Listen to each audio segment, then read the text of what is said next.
Yo, what's up, guys? Welcome to the Awesemo.com NBA Deeper Dive presented by PrizePicks.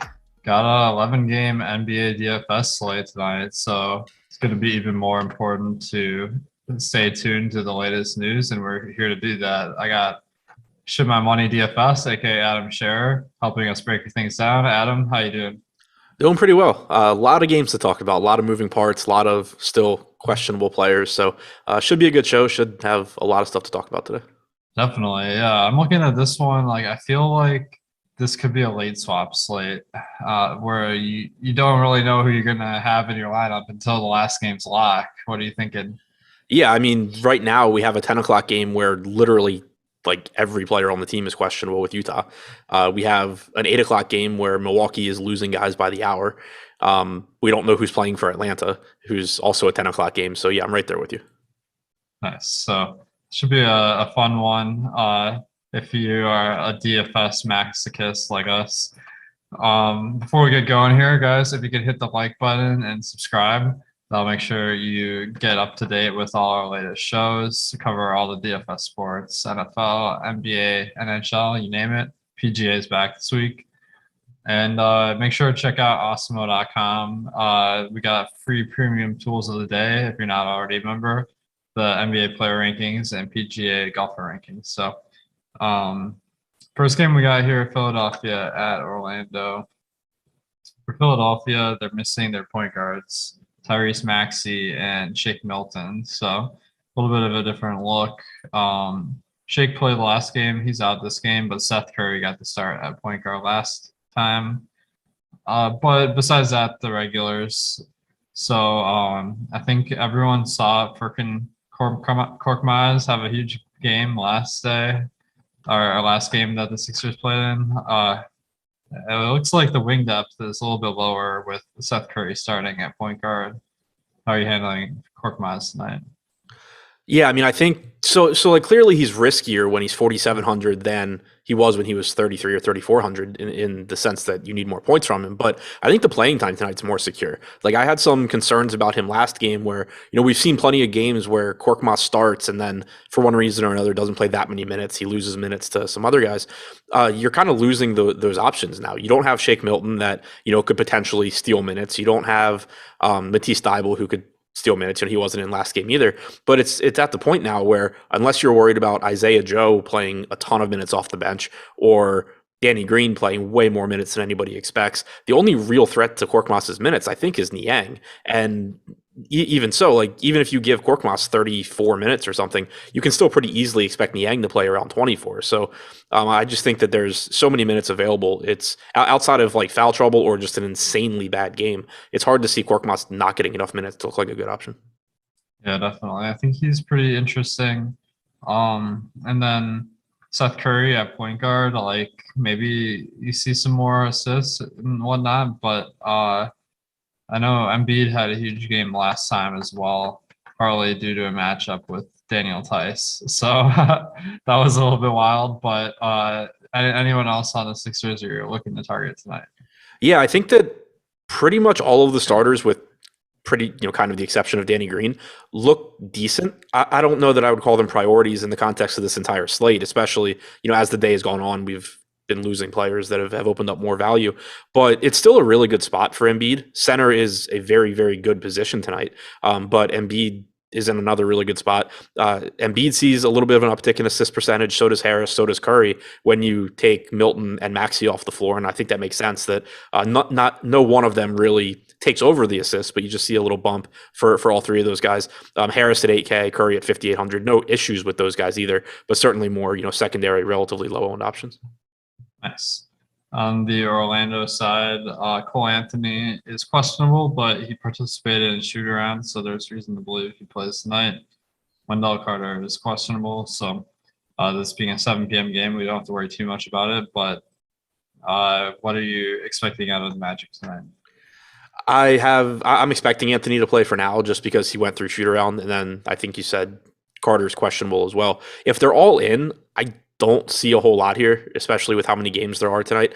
Clearly you get a ceiling from guys like Wendell Carter Jr. and Cole Anthony, but just pretty difficult to prioritize them over some of the other options. And even if Carter is out, it opens up, a little bit of stuff like maybe Chuma Okeke plays more, but he's already priced up to 5,100. I don't really care how many minutes Admiral Schofield plays. I doubt I'm getting there at 3,200. So this is one of the teams. There's quite a few on this slate where they're more or less getting back to full strength, it looks like, and their salaries are up. So pretty tough, I think, to prioritize much here. Yeah, agreed. If Wendell Carter did miss this game, do you think that would make anyone play? I don't really think so. Like they still have so many bodies available. Admiral Schofield probably plays a little bit more. Chuma Okeke probably plays a little bit more, but he's already priced up. Mo Bamba, I don't have any level of confidence in his minutes. He's played like 24 and or 20 like 22 and 24 minutes since he came back. So he probably plays more tonight, but I don't feel comfortable saying, oh, he's going to play 34 minutes if Carter's out. So Bamba maybe would be the most interesting, but you're just hoping that he gets 6 more minutes or so than he played last game.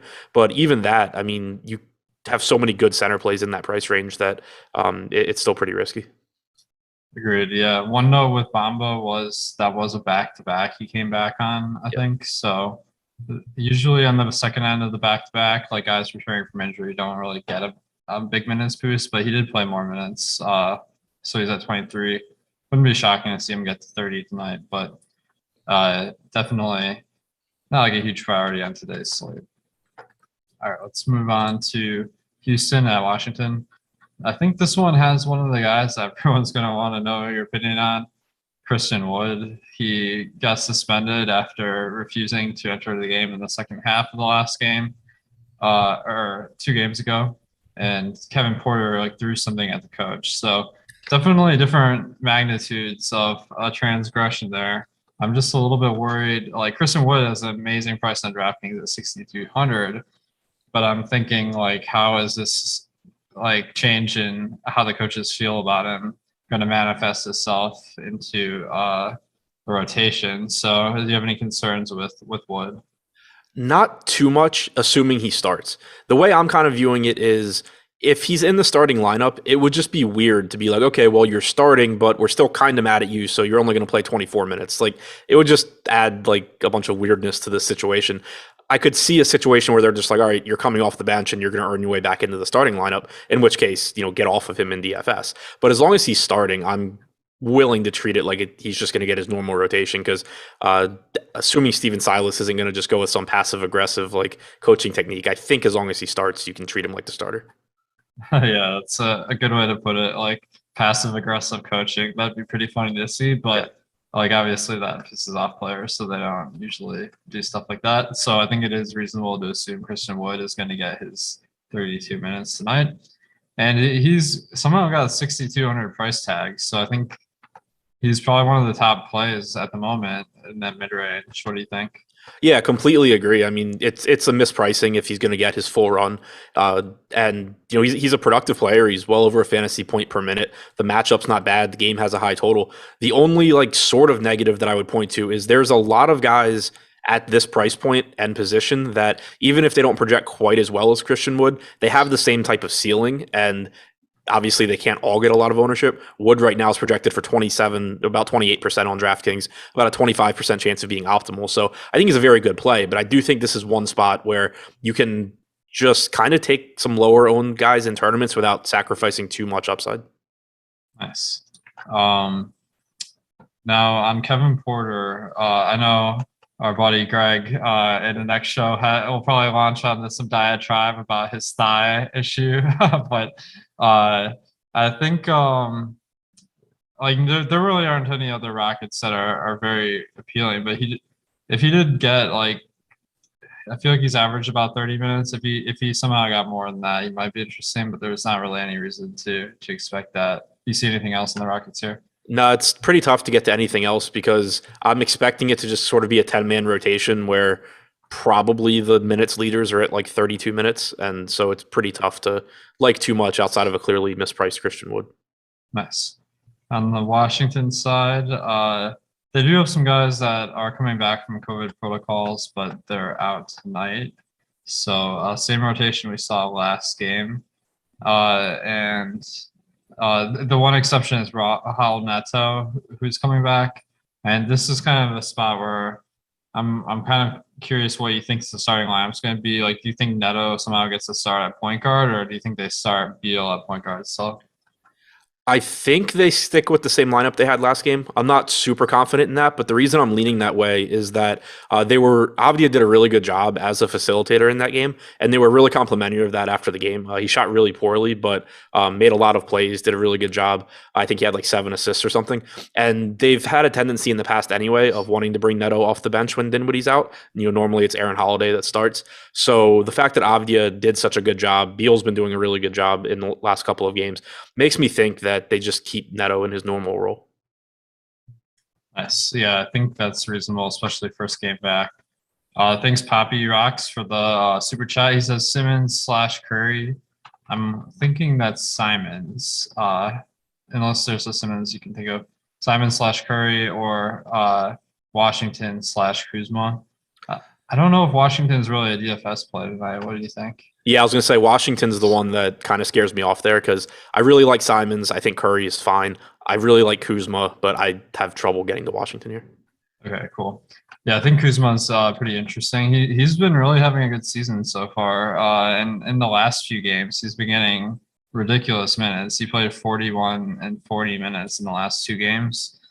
But now I'm kind of thinking like, okay, they got Neto back. There's a little bit more depth, so that's going to move Kispert up to like it moves everyone up a position, I guess. So they do have Bertans back since last game too. So I'm not sure exactly what to expect with Kuzma's minutes. Do you think it'll be closer to what he's been playing recently, or closer to his season average? I think Kuzma still plays a lot. So I think that pretty much everybody takes at least a little step back from what they did last game, because last game they essentially ran a 7-man rotation. Alize Johnson played about 6 minutes in the first half, didn't play at all in the second half. If, assuming that it was going to play, I think you can put him in as the 8th guy, say Alize Johnson doesn't play at all, but Neto probably plays like 22 minutes or something. I still think Beal and Kuzma are going to play a lot. I would expect around 40 minutes for Beal. I expect like 38 from Kuzma. The reason being that he's the backup center now. And so he has to play 2 positions. He's still the only other guy on this team that can score in addition to Beal. So he's probably going to be out there for, all 8 minutes that Beal's not out there. He's probably going to be out there for whatever number of minutes Gafford's not out there. So I think that it's still likely you get a ton of minutes for Kuzma. Nice. I think he's like kind of fringe tonight. That's interesting play. Do have a question from Dre in chat. He says, any advice for dating while rich?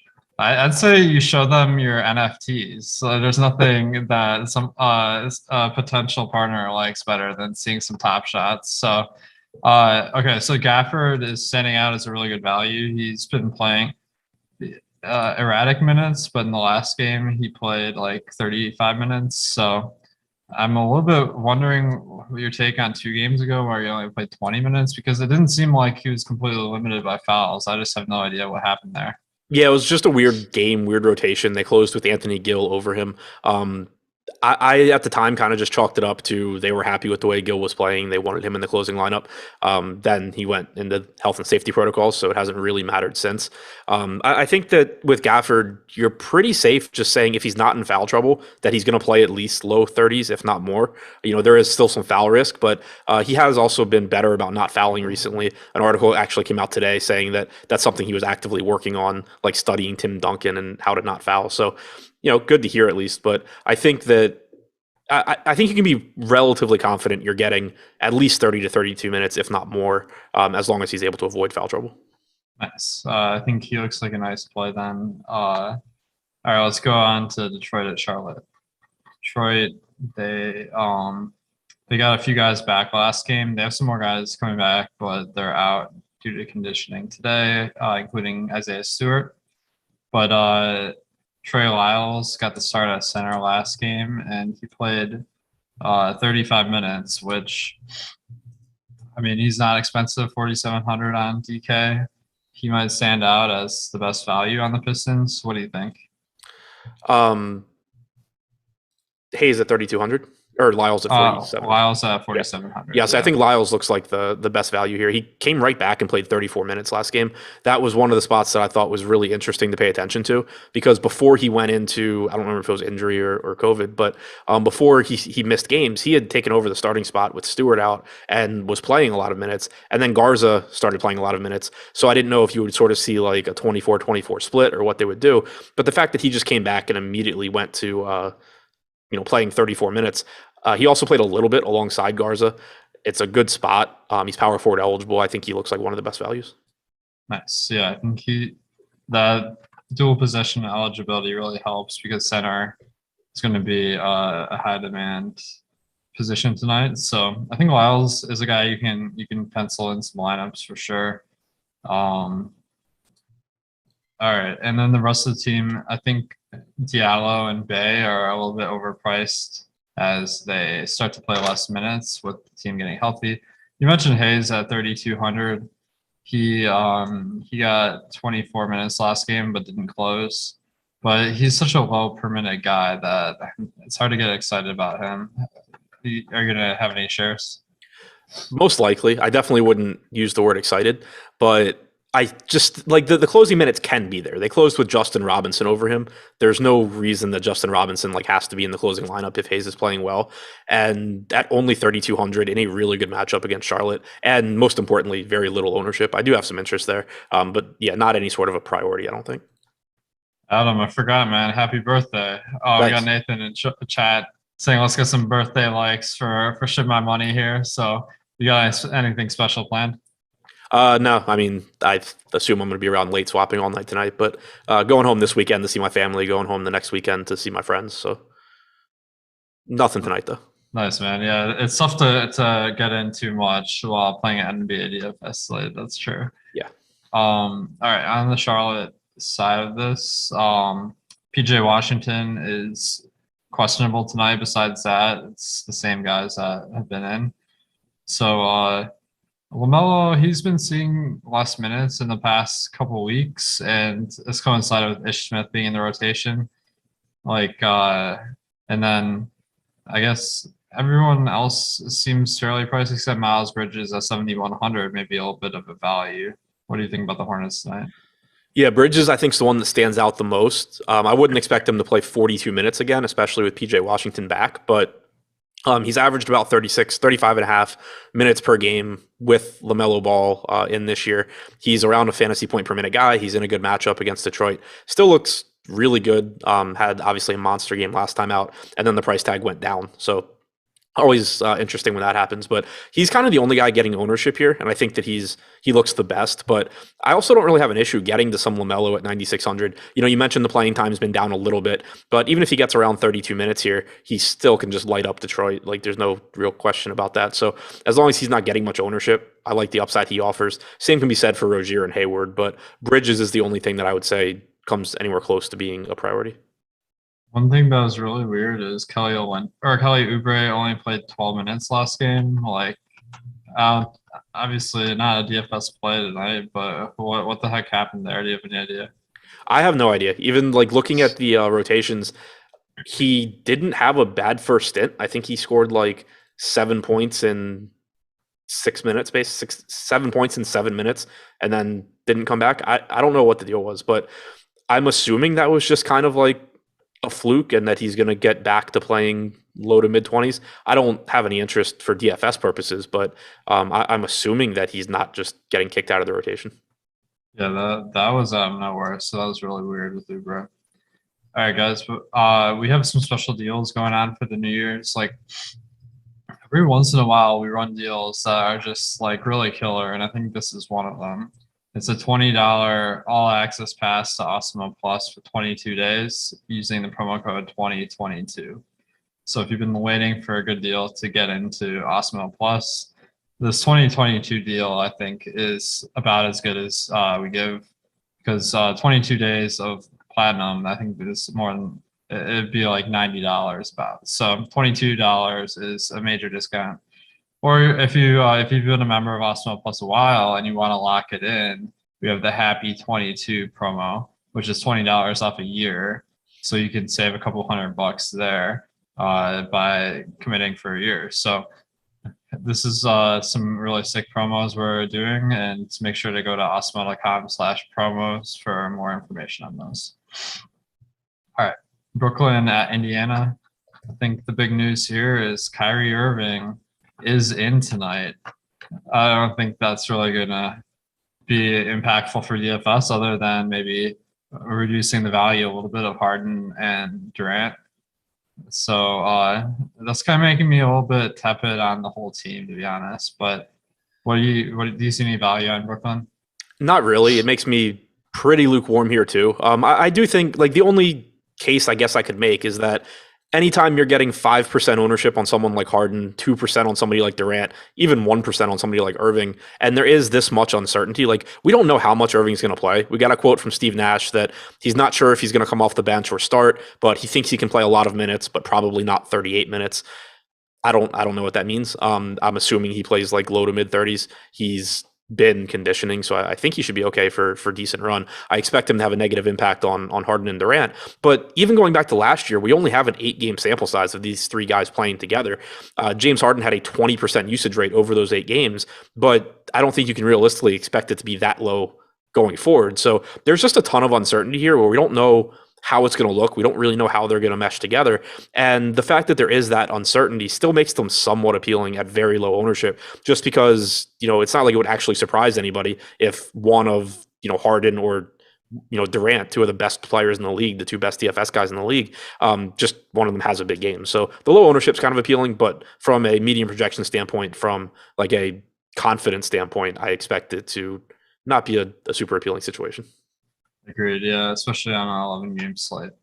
Thanks, Coach S, for the super chat. He says, "Happy birthday, Adam. You don't look a day over 33. Haha, not 46." Where did this idea of you being in your mid 40s come from? Because I wasn't following that. Someone in chat yesterday said I looked 46. I think it might have been the first time in my life somebody said I look older than I am. That's awesome. Well, happy birthday. Thanks, all right. On the other side of this one, Indiana, you have some guys continuing to be out, which include Malcolm Brogdon and Karis LeVert. In addition, Duarte is out, and Torrey Craig, he played last game, but he's out today. So I think this is really going to consolidate the minutes among 5 guys. 2 of these guys are Kiefer Sykes and Dwayne Washington Jr. I know they came through for us yesterday in DFS, and I think everyone's looking to get back to them. Sykes is only 3,300 on DraftKings and 3,700 on FanDuel. Washington a little bit more expensive. Actually, now I'm thinking I didn't think he meant Dwayne Washington, but that might make a lot of sense because he's a good DFS play tonight. So, how are you feeling about Sykes in Washington? I feel good about them. I spent some time trying to figure out how to like them a little bit less and couldn't really come up with an answer. Because it's always scary, going to basically non-NBA players when they're really popular. But at the same time, the minutes have been there each of the last 2 games, and now they're missing someone that played 26 minutes last night. And also there's the rates have been there.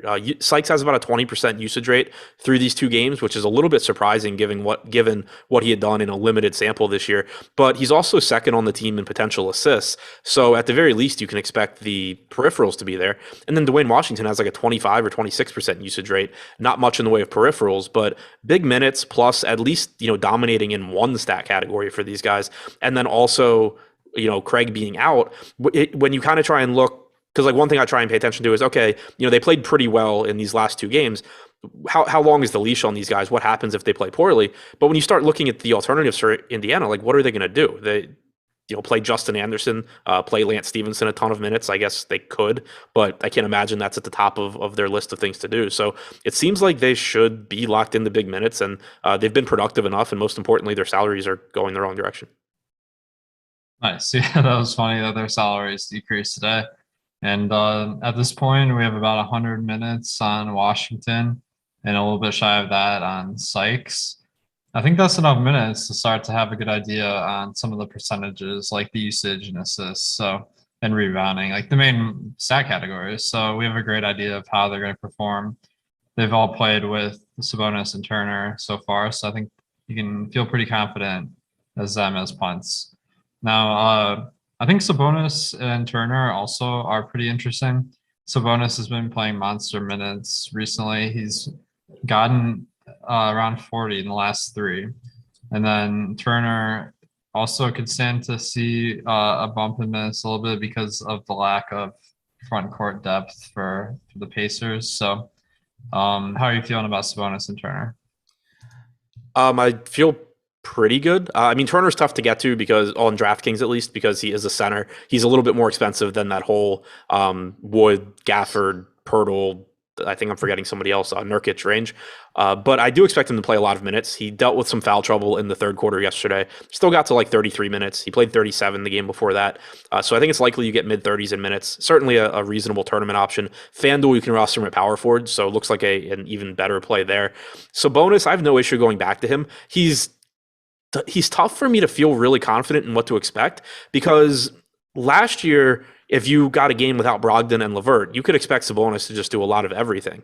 This year, you haven't really seen that. His rates have kind of been steady. His assist percentage goes up a little bit, but nothing crazy. And one trend that I think we've seen this year is that, with the new coach in Indiana, is that the guards have just had a bigger role as facilitators than Sabonis. And when Brogdon was out initially, then it became McConnell that was getting a ton of assists. Now you take out McConnell and Sykes is getting a ton of assists. So while Sabonis does lead this team in potential assists over the last 2 games, it's not by a really wide margin, especially when you consider how many minutes he's playing. So I don't feel really confident in really jacking up his assist percentage, but with the number of minutes he's likely to play, and then still being a good 1.2 or 1.25 fantasy point per minute guy, I'm still fine with getting to him. Nice. Yeah, I agree. I think that Sabonis is a great way to spend some salary tonight, like with the increased minutes or assist potential. So I think you're going to need to have some studs in your lineup, and he's a great one. Golden State at Dallas. For Golden State, they've been starting Payton at the 2 instead of Poole, but they said that's matchup based. It could flip any night. I don't think it really matters a ton for DFS tonight. Iguodala and Porter are both out for rest today, so to be honest, I don't really see much on the Warriors for DFS tonight. Do you see anything? Yeah, I don't see too much either. I'm a little bit intrigued because Draymond Green played 36 minutes last game, but at the same time, I don't really have a reason for that. I don't know why we wouldn't expect him just to get back to like the 32 to 34 minute range.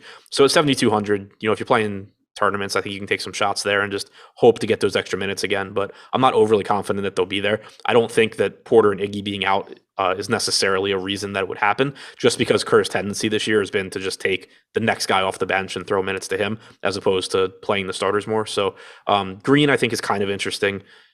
Curry, I guess if you want to chase the 10 3-point game, you can. But I have a hard time getting to much. One thing I would point out, if you're looking at the last game logs too, Jordan Poole did sub in a little bit earlier than normal and benefit from playing a few extra minutes without Curry because Curry was in foul trouble. So just like I do think that Poole plays 26 to 28 minutes again, but I would just be cautious for anybody looking at that game log thinking that Poole's just going to go out there and shoot a ton and light it up.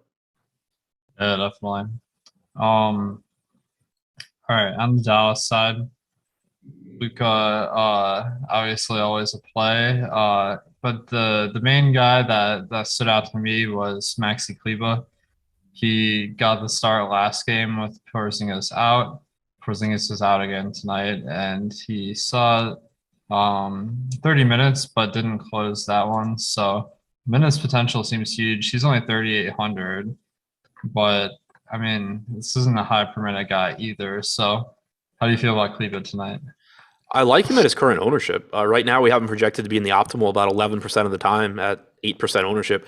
That's really important to me because, like you said, he's not a really good point per minute guy. He's not someone that's likely, like, you don't have a huge margin of error. He's probably going to play 30 minutes or so, but it's not like if something happens and he loses 4 or 5 minutes for one reason or another that you still have outs. Like, he's probably going to be pretty bad if he only plays 24 minutes for whatever reason. So it's always kind of risky. And when those guys are popular, normally I like to get away from them and just, hope that variance works in my favor. But if he's only going to get 8% ownership, and I think there's a chance he's playing 30 to 32 minutes somewhere in there, I'll certainly take shots at him. I agree. Yeah, I think that maybe an unheralded player that could sneak into the optimal tonight and 12% chance. That's not too bad. With the rest of the team, it looks like Jalen Brunson kind of stole the starting job by playing well while Luka was out from Reggie Bullock. So Bullock came off the bench last game. Dorian Finney-Smith had massive foul trouble in the last game, so that was a little bit fluky. But I'm not really seeing much from a DFS standpoint. Did you see anything? No, not really. I mean, I like the ownership on Luka. I do think Marquise Chris is sort of interesting at 3K flat, just because he did move into the direct backup center spot last game. Moses Brown didn't play at all. He still only played like 14 minutes outside of garbage time, but I'll probably end up with a little bit there. Nice. All right, San Antonio at Boston. San Antonio is getting back DeJounte Murray tonight, so that's going to really impact the rotation. So I think Trey Jones moves back to the bench. The one question I'm marking in my mind is Devin Vassell. He got the start in the last 2 games and played big minutes, but those were the only 2 games he started all year. So I'm kind of wondering, is it because Pop's trusting him even though he's a rookie, or is this maybe Keita Bates Diop going to sneak back in the starting lineup? But Vassell is pretty cheap at 4,300, so I'm kind of considering him tonight. What do you think about Vassell? Yeah, I mean, I have some interest in him as long as he does stay in the starting lineup. I agree that you could certainly see Keita Bates Diop move back in, but for now, I don't really have any reason to assume that happens. So I'm assuming that Vassell's going to play and give you like 30 minutes or so, which at 4,300 is going to look pretty good. He's around a 0.9 fantasy point per minute guy this year. So yeah, he's just, I think, a pretty decent value piece as long as he starts. Nice. So that would be one where if you get a starting lineup and Vassell's not in it, then maybe switch off. Go ahead. Yeah, I was gonna say most likely. I just wouldn't be that confident in the minutes. Yeah, I think he still probably plays 26 or so. It's more so that if he starts, I think he probably plays around 30, but there's some chance he plays 34, 35. If he's coming off the bench, I think he still probably plays 27, 28, but I don't think that 34, 35 is in his range. Nice. Yeah, my bad. Paul in chat mentioned he's second year. It's hard to keep track of the years for me here, but I think that yeah, you need a smash play at this range tonight. So you really need all the factors to be going for you if you're going to be taking one of these value guys. Anyone else on the Spurs that you're interested in? Pirtle, sort of. Definitely one of the lower owned center options in that price range. I think that Christian Wood looks better. I think that Daniel Gafford looks better. I think that Nurkic looks better. But I think that's also the consensus opinion. And there's not really any doubt that Pirtle can still go for a massive fantasy game at 6,300. Murray being back does cut into his rates a bit. Really all of his rates, usage, rebounding, assist percentage. But I do have some interest at very low ownership in tournaments. All right, just saw a retweet from News God. He said that it says that PJ Washington is upgraded to available, and Scotty Lewis, who I don't really know who that guy is on the Hornets, but also Braxton Key available to make Sixers debut. Do you think any of those Scotty Lewis or Braxton Key makes a difference in DFS? I don't know who those guys are. I have no idea who they are, but no. Okay. Washington being available matters because it means you're probably going to get that the center minute split with Plumlee, but I would not expect Lewis or that other guy to be in the rotation. Okay, yeah, Braxton Key. Usually what I do in this situation is go on Basketball Reference and look up a little bit about him. He's a 6'8" forward, so I would think if he's a point guard, this would be more significant. Philadelphia's already got plenty of front court depth tonight, so I don't think that's a factor. All right, let's go on to Boston here. They're getting Jason Tatum back tonight, so that does kind of mitigate some interest I might have in the team. Do you think there's anyone that's still a value with Tatum back in the lineup? Not particularly. If I had to go anywhere, I think it would be Horford at 7,400, but he takes a little bit of a hit with Robert Williams being back. Tatum being back is a hit as well. Tatum and Brown are both still priced up. So, I mean, you can make the talent argument on those guys, but I think you can also make the talent argument on a lot of other low-owned players tonight that look a little bit better. Agreed, yeah. Romeo Langford also back for this one, but I don't think he's a significant factor. All right, let's talk a little bit about our sponsor PrizePicks. They have daily prop-based contests. Like the way it works is you put together 2 to 5 props, and then you can select different payment structures depending on how risky you're feeling. You can use the promo code Awesemo for a free $100 match bonus, and you can really pick players from a ton of different sports. So it's a lot of fun. Mostly focusing on NBA and NFL for the moment, but they have everything. Who are some guys in the props that you're looking at tonight? So I like the over on 28.5 points for Bradley Beal. I think that, we kind of talked about the assist numbers maybe coming down a little bit, but I don't think there's any question that he should still have a really high usage rate in a really, favorable matchup. So I still like that. I'm trying to find another one. Cade Cunningham, 18.5 points, I think might be interesting. Really good matchup for him. Played a lot of minutes last game. I have him at about 20 points for tonight, so I like the over there too. Nice. One that I'm liking is Harrison Barnes over 14.5. I think that they have some of the front court players out tonight for Sacramento, and Harrison Barnes has been playing a lot less minutes than his season average recently, but I'm thinking that now that Metu's out, that opens up some more minutes at forward for him to get closer to 35 minutes he's averaged. So over 14.5 for Barnes for me. But make sure to check out PrizePicks and use that promo code Awesemo for the $100 first match bonus. In addition, you can get a free month of Awesemo Plus Platinum on your first deposit. So you should receive a email within 24 to 48 hours after you make your first bet to get the free month. Make sure to follow our links to take advantage of that.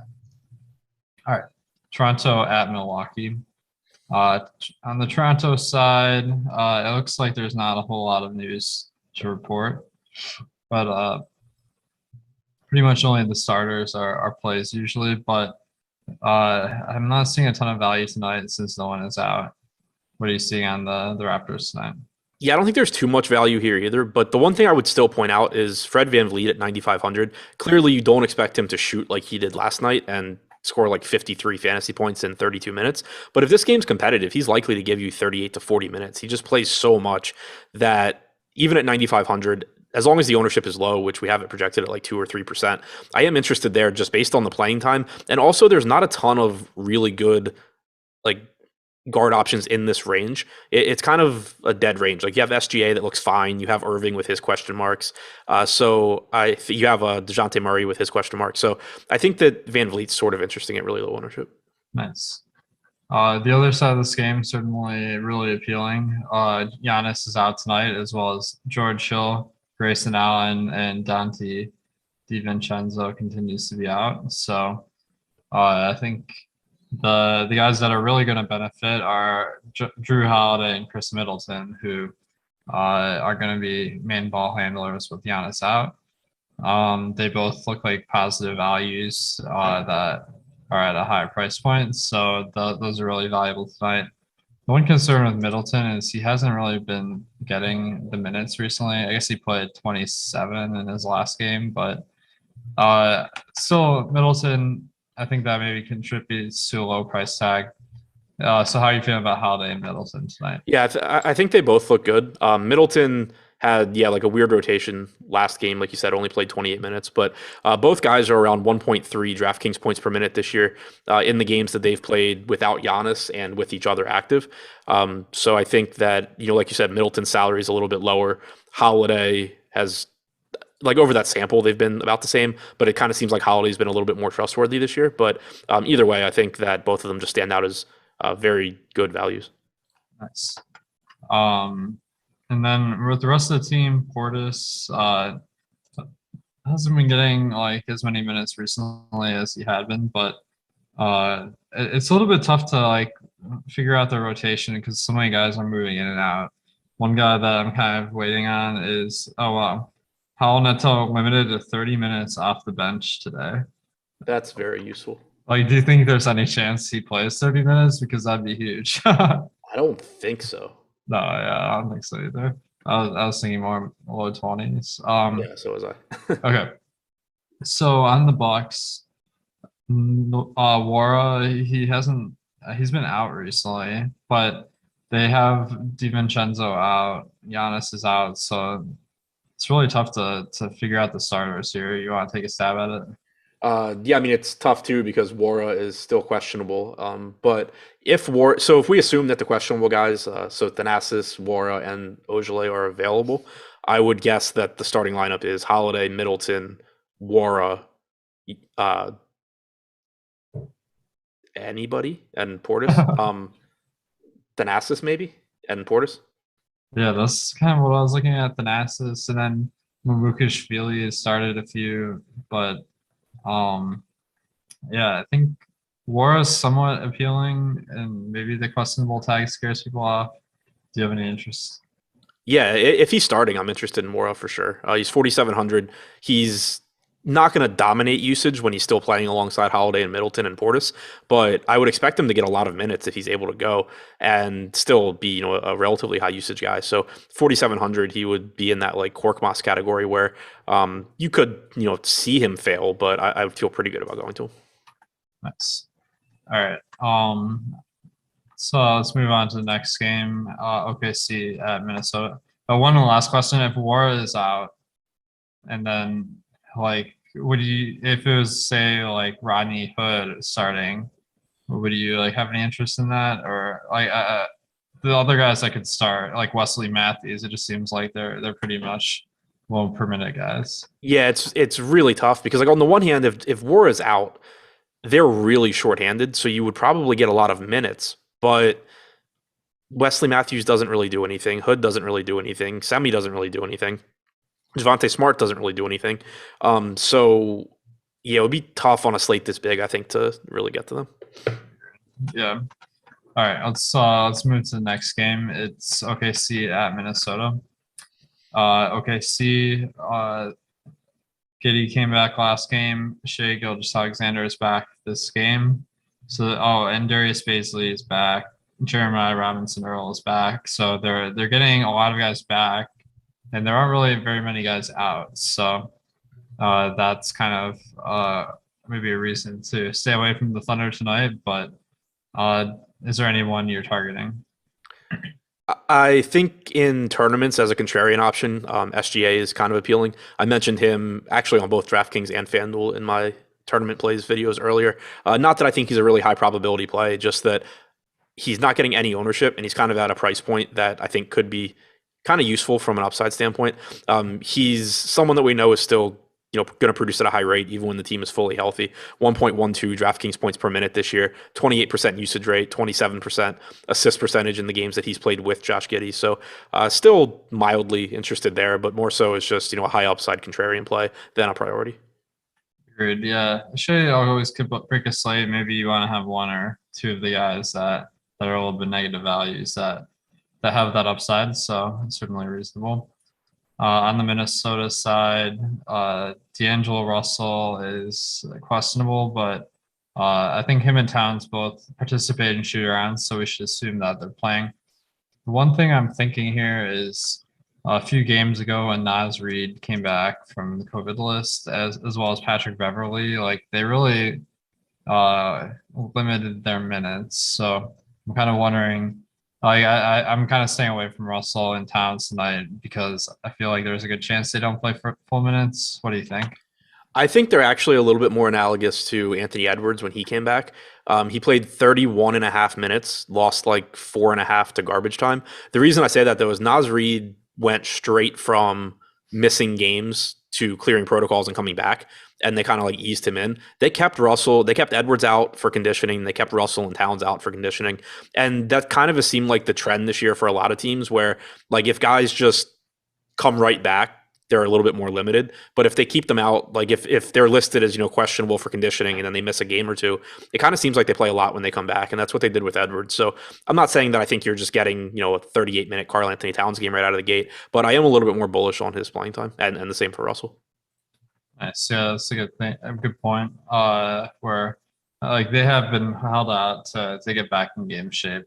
Naz Reid was so weird because he only missed one game, so I thought it was a false positive, but then they like limited his minutes, so I was just really befuddled by that one. Yeah, the Reed thing was really weird because came off the bench and played like 12 or whatever. And so I thought maybe it was more of like a Nathan Knight thing. But then they were like, okay, well, now you're going to start and play 20, and then you're going to start and play 30. So the Reed thing was really weird. The fact that they handled Edwards pretty normally just makes me a little bit more confident.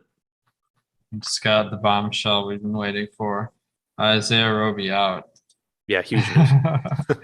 So, no, we'll update on. So I don't think it really matters for DFS, but for the Timberwolves, Vanderbilt, maybe value, Edwards and Beverly look reasonable, but how do these guys stack up for you as far as DFS tonight? Mostly just contrarian or relatively contrarian plays. I don't think any of them look like priorities, but at the same time, it's a really good matchup against OKC. You have a 113 total here. Even though nobody's median projection really stands out at their price, it's not like guys just, perform to their median. More often than not, you're going to get like one of Towns, Russell, Edwards that just kind of takes over a game and has a big game. You certainly could see, Beverly pick up a bunch of steals here and do well. Vanderbilt is the leading rebounder on the team. So all five of what I assume are going to be the starters, Towns, Russell, Edwards, Beverly, and Vanderbilt, I think are pretty fairly priced. Not guys that I'm building around, but guys that I'm more than happy to use at low ownership in lineups where I need a contrarian play. Nice. Yeah, I think that having some contrarian exposure makes sense. All right, let's talk about the Hall of Fame real quick. So the way it works is you have to download the Awesemo avatar from awesemo.com/avatar. Place in the top 3 of a contest with over 5,000 contestants. Tweet the wins to @AwesemoHOF, and then you get a free month of Awesemo Plus Platinum. So a lot of fun. It's always good to see people in the community having a lot of success. So let's go through the Hall of Fame today. The first guy, no tweet. Geez, didn't even send anything to Awesemo HOF, but nice Seattle stack there. But next guy, Felix Castro. I don't know if you saw his videos on Twitter when he won this $1 million in the best ball tournament, but they were really awesome. Like winning the best ball tournament, like that takes a lot of effort because you got to draft your team and probably a lot of them. So Felix pulled it off, winning $1 million at best ball. So congrats to Felix. Major props. Short Gamer TV. This guy has been on fire. Like he won $387,000 on Monday in the Showdown contest, tying for first. Not easy to do. And then it was right after another huge win he had just recently too. So Short Gamer TV quickly making a big name for himself. Congrats to Short Gamer. Fully equipped. He is Mr. Charles V on DraftKings, and he tied for first in the Sunday Showdown for $7,800. And then it followed in the last month where he also won $15K. So a pretty solid run for Mr. Charles V. Congrats, Charles. And then Kyle. Some people might call Awesemo DFS the Michael Jordan of fantasy, and I'm not going to argue with them. However, I can't change my Abby from the actual real life GOAT, Pete Weber, but I'm Team Awesemo for life. So congrats to Nant. He won the single entry huddle for okay.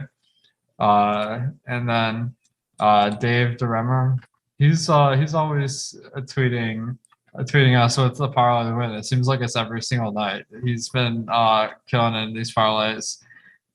He hit 2 the other night, a 7-pick, 50 to 1,200, and then a 3-pick, 50 to 360. So he said he's using the Awesemo Pro Picks, the parlay builder, and some of his own final tweaks. So that combination of some of our tools and his own intuition, that's a recipe for success. So congrats to Dave.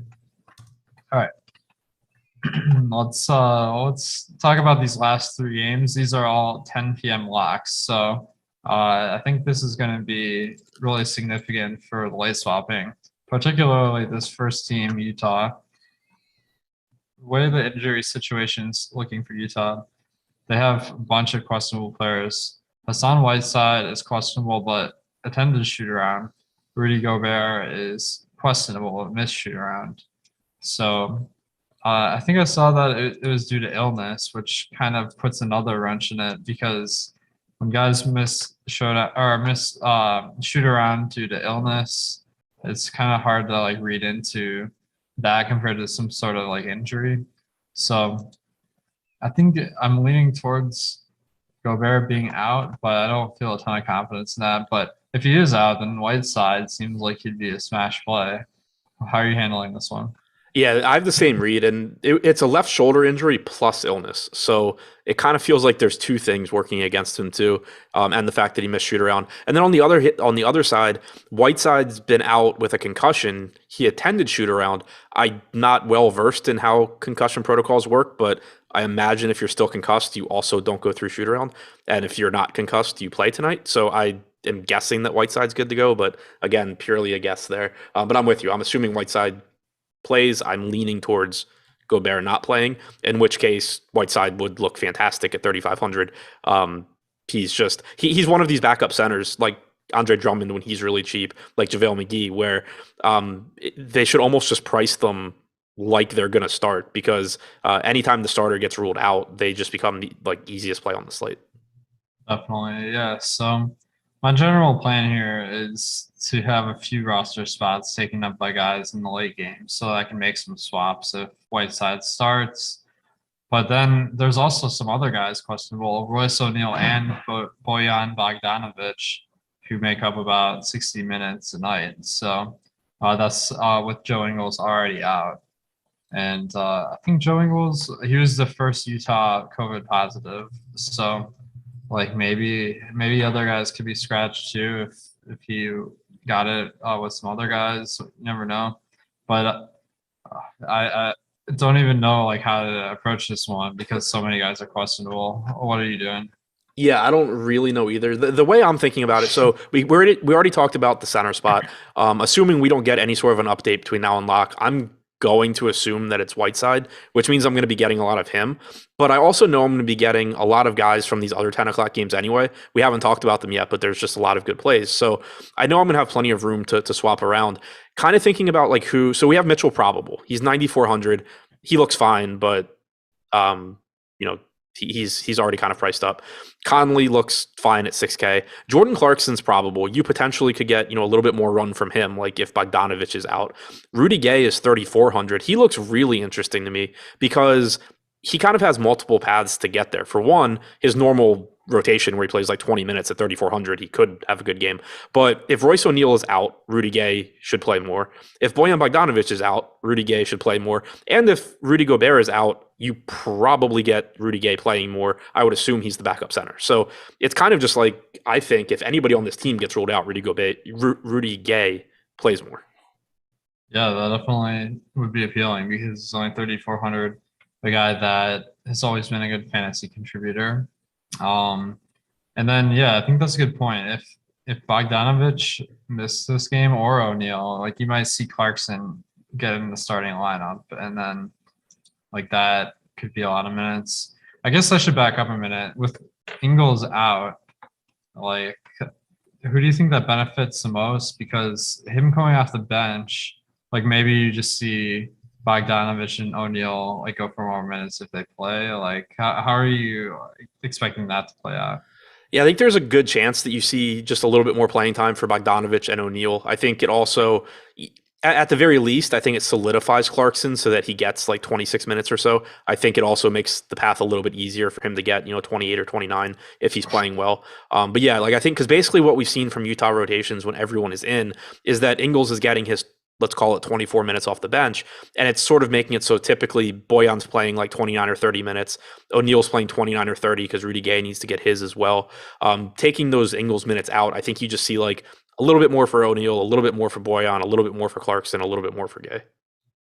So spread pretty evenly, it sounds like. Yeah, and then you probably get Trent Forrest in the rotation as well. Yeah. So I think that this will be a key game of the night if some of these guys are out. So make sure to be ready to make some swaps there. All right, we got some guys in. We got Cole Anthony and Wendell Carter Jr. in. So that makes Orlando not the most exciting. But on the other side of this game, Denver You got some questionables as well. You have Rivers and Monty Morris questionable. If they're out, like I know Facundo Campazzo has been doing well, but Bones Highland would probably be an interesting value, especially if somehow he got the start for Rivers. If both were out, I guess that's a big if. So, how are you breaking this one down? Yeah, I liked Highland for sure earlier when we thought Morris wasn't going to play. Now I still think that as long as one of Morris or Rivers sits, there should be enough minutes for Highland to be kind of interesting at 3,300. We got Michael Malone just flat out lying last game in Highland's first game back. He said he was going to play stints of 3 to 4 minutes. Opened up with a 6-minute stint, played 11 straight minutes at one point in the second half. That was after Rivers left the game. But the point being, obviously he's fine. He played 25 minutes in that game. So I think that as long as one of those guys are out, it's likely that you're getting 22 minutes or so from him. I think it's possible that you get that anyway. He could certainly take minutes from Devon Reed, but yeah. So at 3,300, I am interested in taking shots at Highland one way or the other. But if Rivers and or Morris sit, he looks even better. Nice. Now, there's some other guys that are pretty good values on the team. Will Barton and Aaron Gordon are a couple. And Barton is 5,900 on DraftKings. Gordon is 5,300. So these guys seem like they're pretty nice placeholders at the very least. Where if everyone was ruled in the late games, like you feel like you're getting a guy that could succeed. If there's some guys ruled out, like maybe Gordon or Barton could get more minutes. I think Aaron Gordon, he was on a minutes limit a couple of games ago, but the last game he got pretty good minutes. So I think it was last game he was on the minutes limit supposedly. oh man, I hate that. He played like Yeah. 33 minutes in the last game. Like it's crazy. So oh no, like how are you rating the rest of the Denver guys? And let's not forget Jokic, of course. Yeah, so I mean Barton and Gordon, I agree with you. Like if you get to them, it's fine. But also you're gonna just have like other places to go to most likely in this price range. You have so many players on Miami at 10 o'clock. You have so many players on Portland. You have potential guys being ruled out on Atlanta.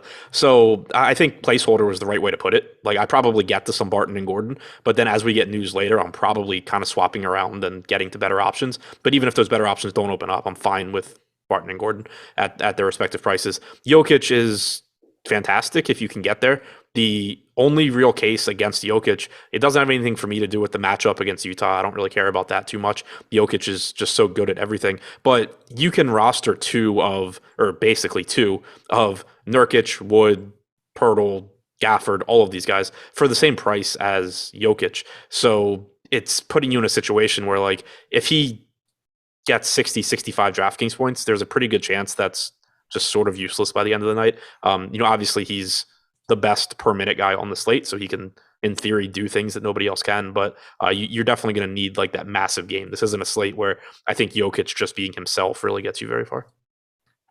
Yeah, definitely. I mean, you need everyone to crush on tonight's slate to get a win here. So I think Jokic, his projection looks killer at 58 DraftKings points, 54.5 on FanDuel. So certainly a guy you can look to.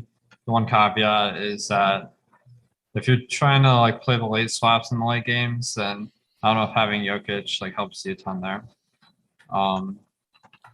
Because it's just hard to find the spend up options. All right. Atlanta at Sacramento. On Atlanta, Cam Reddish is questionable for tonight's game. Trae Young is questionable. I feel like I saw something about them maybe being likely to play. Maybe they just attended a shoot around or something, or maybe it's just Trae Young. Do you remember? I think it was Young. I think they both went through shoot around and were considered game time decisions. Okay, so maybe you were leaning a little bit more towards them playing, but if Trae Young didn't play, like we saw Delon Wright play like 40 minutes a game, so that would be huge, obviously. And then Cam Reddish, I'm kind of like torn because he'd been playing so much big minutes a week ago. But then you have Kevin Huerter back now. You got Gowell back. TLC's back. So I'm not exactly sure how he like measures up to the rest of the Hawks team right now. But he's not expensive. What do you think about Reddish? Yeah, I mean he's kind of scary just because, like you said, they have Herter back. They have Gallo back. Gallinari played 34 minutes last game, which I know Reddish was out, but if he's conditioned to play that many minutes, I'm not confident that he's not going to be stealing some minutes from Reddish. So I think it's a situation where, like, if we get news that Reddish is in and starting, he looks kind of appealing because I think that would signal that he's likely to play at least like 28 to 30 minutes. But if he's coming off the bench, I'd be pretty uncomfortable going to him. Great, yeah. So another reasonably swap, but I think that a few of the guys here are showing up as really good values. You have Kevin Herter at 4,600. You got Gallo at 4,200, like playing big minutes the last game, like you mentioned. And then Clint Capella at 8,100. Maybe a contrarian center option. How are you handling Herter and Gallo tonight? Yeah, I mean, I think they look like good values as well. I don't expect 34 minutes from Gallo again, but even if he's going to play 25 or 26 at 4,200, he would look good, and he certainly can play more. Capella, it's really tough to get to centers that don't look like great values today, but he's at least someone where if you do get there, he's going to be low owned and he has that 50 plus fantasy point upside. But also, I want to point out, I absolutely love Trae Young tonight, assuming that he's good to go. He's been fantastic going back to last year without Collins and without Bogdanovich. 40% usage rate, 40+% assist percentage. Even if you're just taking Collins off the floor, he's got like a 36% usage rate. The matchup's great. The salary's dropped $800 since his last game. I'm assuming that he's good, like that he's healthy if he goes. He played the entire last game, played really, really well. I think took a hard hit towards the end of that game, but like if he's good to go, I assume that he's not going to be limited. So I would actually really like Trae Young, especially at what's projected to be low ownership. And one of the interesting things is Trae Young has been playing ridiculous minutes recently. Like in the last two games, he played 38 and 42 minutes, but that's quite a bit above his season average of like 35. So like I'm kind of like looking at some of these guys coming back. I'm like, does this go back down a little bit? I don't know. What do you think? I think there's a good chance that he goes back to like 36. A lot of it is probably like game dependent too. I mean, if it's a super competitive game, then you can probably get a little bit longer rotations. But I think, expecting the average of 35 to 36 is fair. But I think you're also going to get better point per dollar production than normal, both because of the matchup and because of Collins' absence. Nice. All right. So a couple of super chats here. Thank you, AT. He says, thank you for Odd Chopper winning regularly, and he won 13K last night. So that's a huge score. Congrats, AT. He says, happy birthday, ship my money. And tomorrow is my son's birthday as well. So happy birthday to AT's son. We have Cheyenne DeWald. He says Barnes and Gafford or Bagley and Capella or Lowry and Hero. So I might have messed this one up, but I think okay, so I think Lowry or Hero, and then plus Barnes, Gafford, or Bagley, Capella. I like Barnes, Gafford maybe a little bit more. I think Gafford has big minutes potential, and then Hero maybe played more minutes last game. What do you think? Yeah, that's where I'm at as well. I do think it's pretty close, but I prefer Barnes to Bagley. I just think he plays more minutes.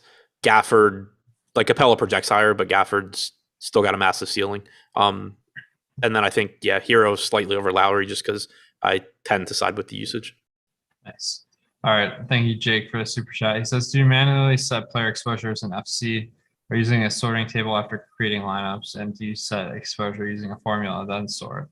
So actually, if you go to the pro videos section of the website, we've done a bunch of videos on using FC and NBA DFS. So it's under the NBA tab, so make sure to check those out. But to answer the question, what I do in FC is I'll build a lot of lineups. Like if I'm building 150, I want to build like several times that, and then kind of pare it down into ones I think are the best using the projections, the ownership, and boom bust, all that. So that's the general recommendation: is build a lot of lineups and then figure out the ones you want. And then I use ownership caps to do that, to get an exposure to a lot of different guys, kind of based on our ownership projections.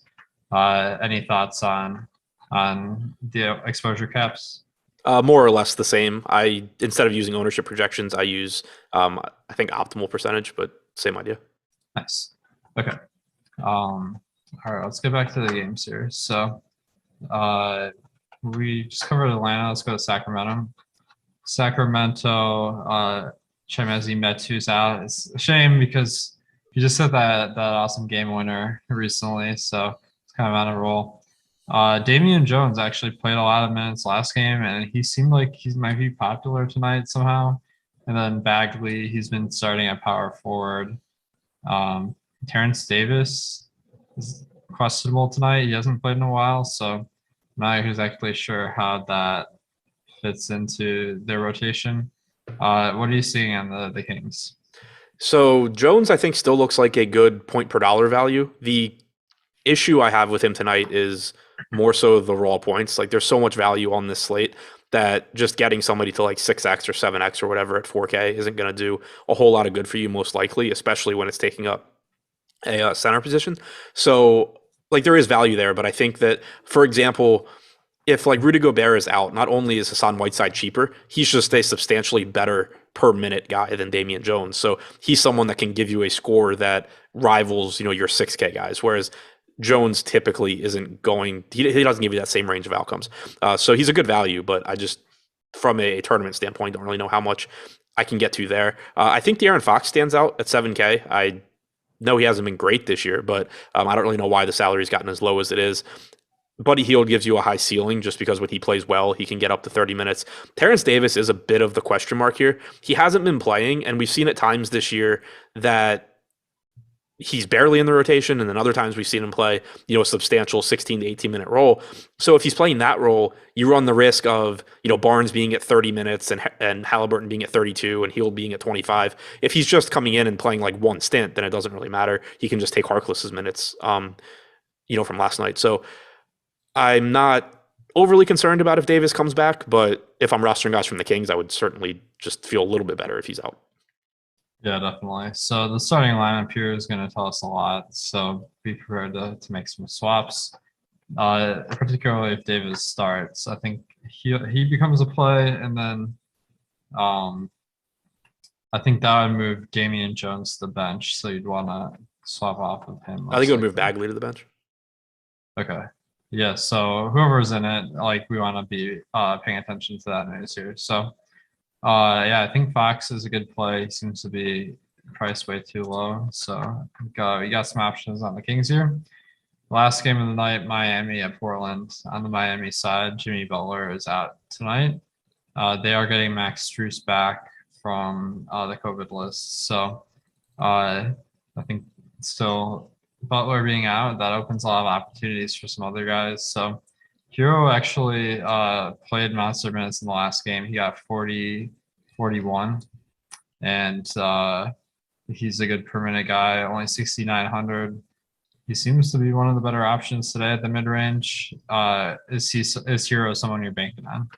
Yeah, without a doubt. It's just a situation where he's underpriced. He still needs to play a lot of minutes because Miami's so shorthanded, and there's a lot of opportunities available for him. We have 9 games now this season where both Jimmy Butler and Bam have been out. Hero's only averaged 1.02 DraftKings points per minute, but he has a 31.4% usage rate. So that tells you that the ceiling is really high. Like if he happens to actually have an efficient game, he can put up some massive numbers, and he needs to play so many minutes that even if he just continues to average a fantasy point per minute, he's going to look good at 6,900. It's also a good matchup against Portland. Not only are they shorthanded, but they're just not good defensively anyway. So to me, he looks like one of the best plays. Nice. I think that makes a lot of sense to me too. Caleb Martin's someone that's kind of popping. He played a lot of minutes in the last game, 36, and he's only 4,500. A guy that doesn't really excel in any particular category, but solid per minute rates. And then I'm not seeing a ton the rest of the team. I mean, Lowry's a steady fantasy producer, but the price is a little bit higher than some of the other guys. How do you feel about Caleb Martin tonight? Yeah, I like the $4,500 price tag. The only question I have there is, does he stay in the starting lineup with Max Strus back? I don't think at 4,500 it matters all that much, but Strus was starting ahead of him before his absence. So if the way I kind of view it is, if Martin starts, he looks very good. If Martin comes off the bench, I still think he looks good at 4,500. Just a little bit riskier. I think the playing time or the projection comes down. With Strus, though, it's like if he starts, it's a signal to me that he's just going to play big minutes. If he comes off the bench, I think he becomes really risky. But like, if you got a situation where Strus starts at 5,300, I think he's a decent play as well. Yeah, definitely. I think that could be pretty interesting. He's been someone that's gotten like close to 40 minutes in the game, and not too long ago. So I think that the minutes potential is there. Now on the Portland side, you got some big injuries here. Larry Nance is the new guy in the injury list. He's doubtful, so it opens up a lot of minutes in the front court. Nurkic, he came back last game, even though like it was funny because he like posted that he was going to play tonight on Twitter or something, and like everyone was like, "What do we do?" He's listed doubtful, but he ended up playing. And then with Nance out, the only other bigs they have in Portland are Trendon Watford, who's played sparingly over the past month, and Reggie Perry. So I'm seeing this as kind of Nurkic getting as much run as he can handle, and he's only 6,800. How are you handling Nurkic tonight? I think you could get a surprising amount of minutes from Nurkic here. I'm taking, like, I know he only played 26 last game, but I'm taking that as a very good sign. He missed 2 weeks and then just came right back into the starting lineup and played 26 minutes. Before his absence, he was playing a lot of minutes with Zeller out, and I don't remember if somebody else in the front court was missing or not, but you had seen him getting, 30 plus minutes consistently. Now you take Nance out. You had Nance play 35 minutes last night. Robert Covington already played 24 minutes last night, so it's not like he can take a bunch of minutes from Nurkic and a bunch of minutes from Nance. There's nobody else that you really want in the rotation if you're Portland. So like, I think you probably get a situation where Tony Snell plays minutes tonight, but I think they're going to want Nurkic to play as much as he can. I think, it's reasonable to expect like 30 to 32, but it shouldn't shock anybody if he gets like 35, 36. Yeah, 35 minutes. So that would be a game changer because he's only 6,800. And even cheaper on FanDuel is 6K. So he's one of the top options tonight as well. There's some other great options on the Blazers. Anthony Simons is one. Like everyone wasn't sure if Simons would start or Smith would start because Simons had been out. But Simons started and played 39 minutes. So it's pretty clear which point guard the team likes. And then he's only 5,300 tonight. So do you see any potential that flips the other way, or should we just keep expecting huge minutes for Simons? I'm still expecting it to be Simons. The only reason I really had a question last time was because he had missed time, and I didn't know sort of if they were going to ease him back in or not. They definitely did not. Came in, played like 38 minutes. I'm expecting him to start again and play a ton of minutes. He's played 136 minutes without Lillard and McCollum this year. He's at a fantasy point per minute. This is one of those situations where, yes, he's not going to replicate what he did the other night, but it's still not like it's chasing points. He's just still underpriced for his role. Yeah, I agree with that. He seems like one of the best plays, and he's in the late game, so that's the advantage too. And then finally, Nas Little, with Nance being out, he'd been starting. Well, he started the 4 last game. That means Covington is going to start now at the 4. And that just makes Little's minutes a little bit more secure, I think, where the guys coming off the bench include Ben McLemore, Tony Snell, Dennis Smith. So how are you handling Little tonight? I don't really know how he doesn't play a lot of minutes at 4,600. And he's not the best fantasy producer, but he's also not bad. On average, I think he's around 0.85 DraftKings points per minute. Without Lillard and McCollum, he's at 1.02. A lot of that's without Nurkic, but still, I expect him to play a ton here at 4,600. So I think he's one of the better forward values. Nice. So we got a pretty interesting slate here. Be prepared for some late news. And we got Eric and Greg breaking this all down for you up to lock. So make sure to stay tuned. While you're waiting here, give us a like and subscribe. And if you want to get notified when we go live, hit that notification bell. Guys, thanks for tuning in. Good luck and stay tuned.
this could be the kazoo Jordan Klein starts playing.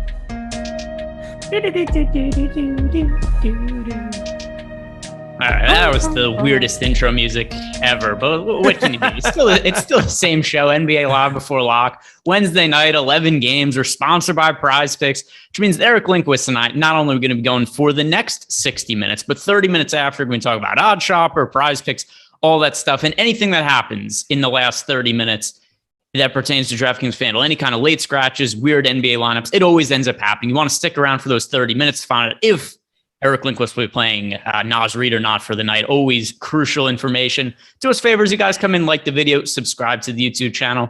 Eric, what's going on, man?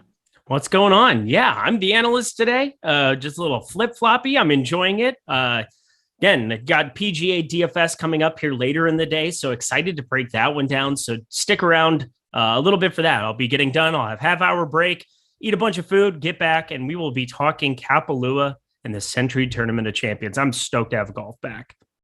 Yeah, we've got some golf stuff coming up. I've been doing I don't do golf content, but I have been helping plan a little bit. So I'm very excited for the PGA season. I don't usually play DFS. I did reserve some contests for tomorrow. So I'll be watching you guys on Live Before Lock as well. Injury news for today, before we start talking about the slate, just some of the key injuries that we're waiting on. Trae Young is questionable. Karl-Anthony Towns is questionable. I'm kind of assuming that Cat ends up playing. He was cleared from health and safety protocols like 5 days ago or something like that. Him and D'Angelo Russell, both officially listed as questionable. Seems like they're gearing up towards playing.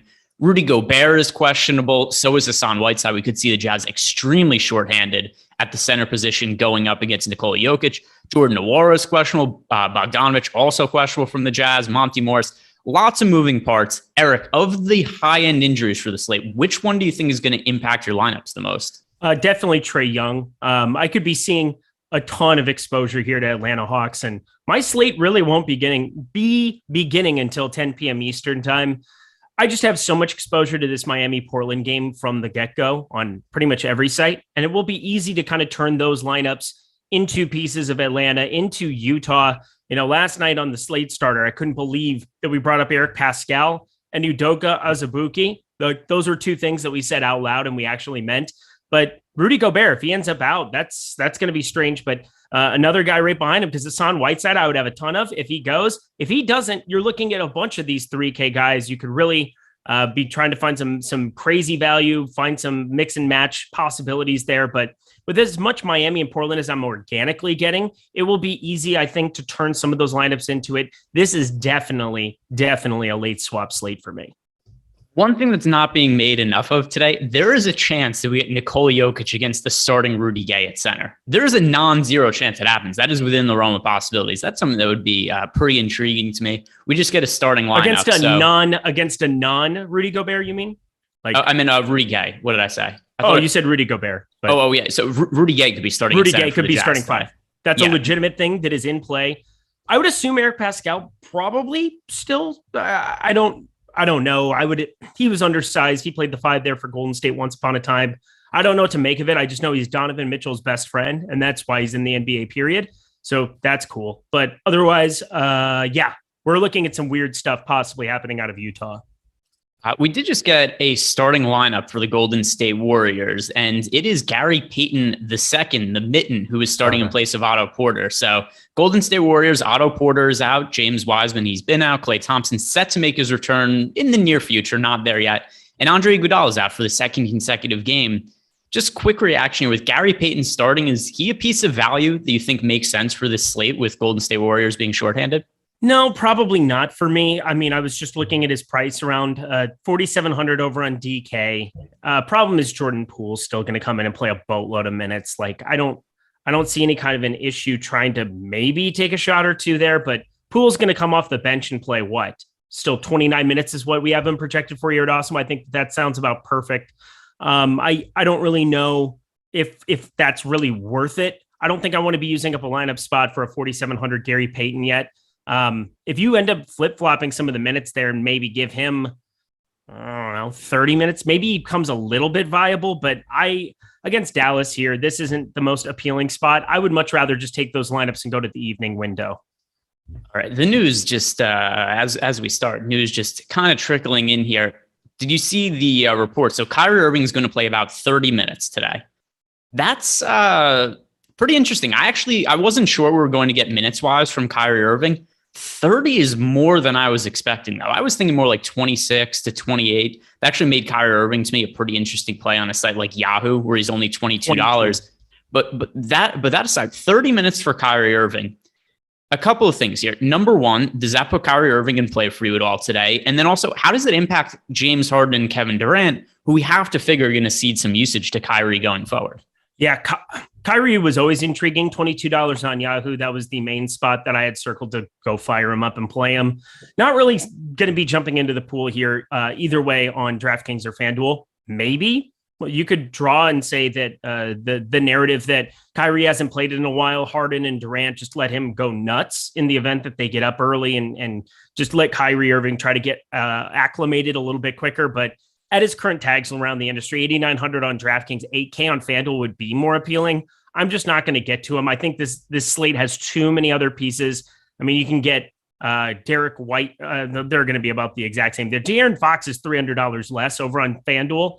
That's way better. 500 less is Cade Cunningham. Tyrese Halliburton's 500 less, who just continues to just put up staggering assist games. So like that point you had drawn out, not so much fantasy points with De'Aaron Fox back, but there's just other places I would rather go where I can go stars and scrubs it up. You know, you can get up to the likes of James Harden if you wanted to. I still think that he's an all right piece just for raw points. Same thing with Kevin Durant. The argument can be made on FanDuel. Raw points, once again, you can go that direction. But I really think this whole situation is just really unappealing to get to Brooklyn today. Yep, I agree. I think that's where I'm at right now. And probably for the near future, too, just to kind of see how this shakes out. And I felt the same way also when it came to the Nets last season, when it was like, hey, we've got all three of these stars, James Harden, Kevin Durant, Kyrie Irving. And I was always saying, you know, when all three of them are active, I don't know I really want to get exposure to any of them. But then what happened is we never got that situation. I don't remember exactly, but what was it, like 6 or 7 games all three of them played together last year? There were so many injuries at hand that we still don't have that much of a sample size with all three of them together. Ultimately, I think they all cannibalize each other. The only place that have any kind of real interest in Kyrie Irving is Yahoo, where he's only $22. So let's start talking about the guards and some of the ones that we actually do want to play until some more of the news trickles in. And I think one place we have to start is with somebody who I missed on yesterday. I'm pretty sure you did as well. And that's Kiefer Sykes, who is going to be a very, very popular play today. And I don't want to make excuses for something I was wrong at, but I liked Torrey Craig a little bit yesterday. I thought he was a good pivot off of all the ownership that was going to Dwayne Washington, that was going to Kiefer Sykes. And what ends up happening, Torrey Craig gets hurt during yesterday's game. And there was just no chance for him to take away the production from Sykes and Washington. We also saw Justin Holiday get into foul trouble. So we're seeing all this ownership go to Sykes. And I think we have to project him higher than we did yesterday just because there's no Torrey Craig in there now. And the Pacers were already shorthanded or even further shorthanded. Have you changed your tune on a chalky Kiefer Sykes, who we talked about not liking as much as the field yesterday? Yeah, it's really hard not to like him more in this situation. It was nice to see the usage spike up, 23.1% usage for Kiefer Sykes. In that last game out, Dwayne Washington is somebody that you expect the usage to kind of come from. I will say over on DraftKings, where, there's a $500 difference, I am finding more avenues to get to Dwayne Washington. I know he's more scoring dependent, doesn't add as much in the statistical categories here, but it's not like Kiefer Sykes. I almost said Kiefer Sutherland. What planet am I on? Kiefer Sykes. There we go. 38 minutes of him. It's not like he's adding a ton either. I mean, 6 assists, 4 rebounds, a steal. He just went completely nuts. They're 8 for 16, 4 for 8. I think getting to a little bit more Dwayne Washington and kind of being with the field on a guy like Kiefer Sykes here, I'm more comfortable doing that. I don't know if he's going to be somebody that, coming off of missing on him yesterday, I mean, we could see some gigantic ownership for Kiefer Sykes, and I do want to try to find avenues to have as much late exposure to these games as possible. We could have a lot of like extra unowned value, and there's no doubt that playing a guy like a 50% Kiefer Sykes is just going to be a little bit of an obligation if he doesn't go for 30 plus. I don't know. He needs to go for 30 plus because we don't like, you could hold out for later value that might not pop up. I feel pretty confident with, I don't want to say confident, but I'm going to play more of Kiefer Sykes than I did yesterday. 50% of current ownership projection now, 48% on DK. FanDuel is projected for 55%. If I was just tell you over underweight to that number, would you be over or under in tournaments? What was the number? 55 on FanDuel, 48 on DK. I mean, I'm going to be at or a little bit under on Sykes. I mean, I'm playing on FanDuel. I'm playing 3 big lineups, and I'm probably going to have them in 1, maybe 2. So, I mean, I'm either going to be under or over based on that analysis. And I'm playing a lot more over on DK in terms of just lineup quantity. I'll be a little bit under on that simply because, there's a guy like Simons that's going to eat up a bunch of roster spots. We'll get and talk about the Miami Heat situation, which, obviously there's pieces that we can mine out from that. Atlanta, you could be looking at some really, really low owned type pivots here and guys like Delon Wright, the opportunity to play some of those other guards and wings that, depending on Cam Reddish's status here, another guy that could be out and you could be looking at big minutes. There's just a lot of paths to get a lot of really low owned pieces from the late night hammer, in addition to some smashes like Simons, who's going to be very popular.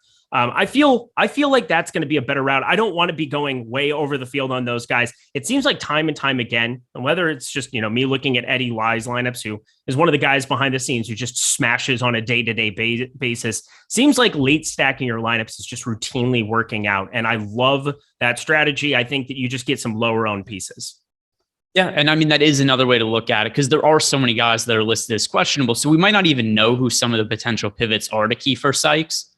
But either way, I do think he's certainly a value piece worth getting to. At least I want to today. You mentioned Anthony Simons just a second ago is also going to be pretty popular. Not as popular as Sykes, but Simons projected for 30% ownership right now on DK. Over on FanDuel, he's projected for 31% ownership. So about equal ownership across the two sites.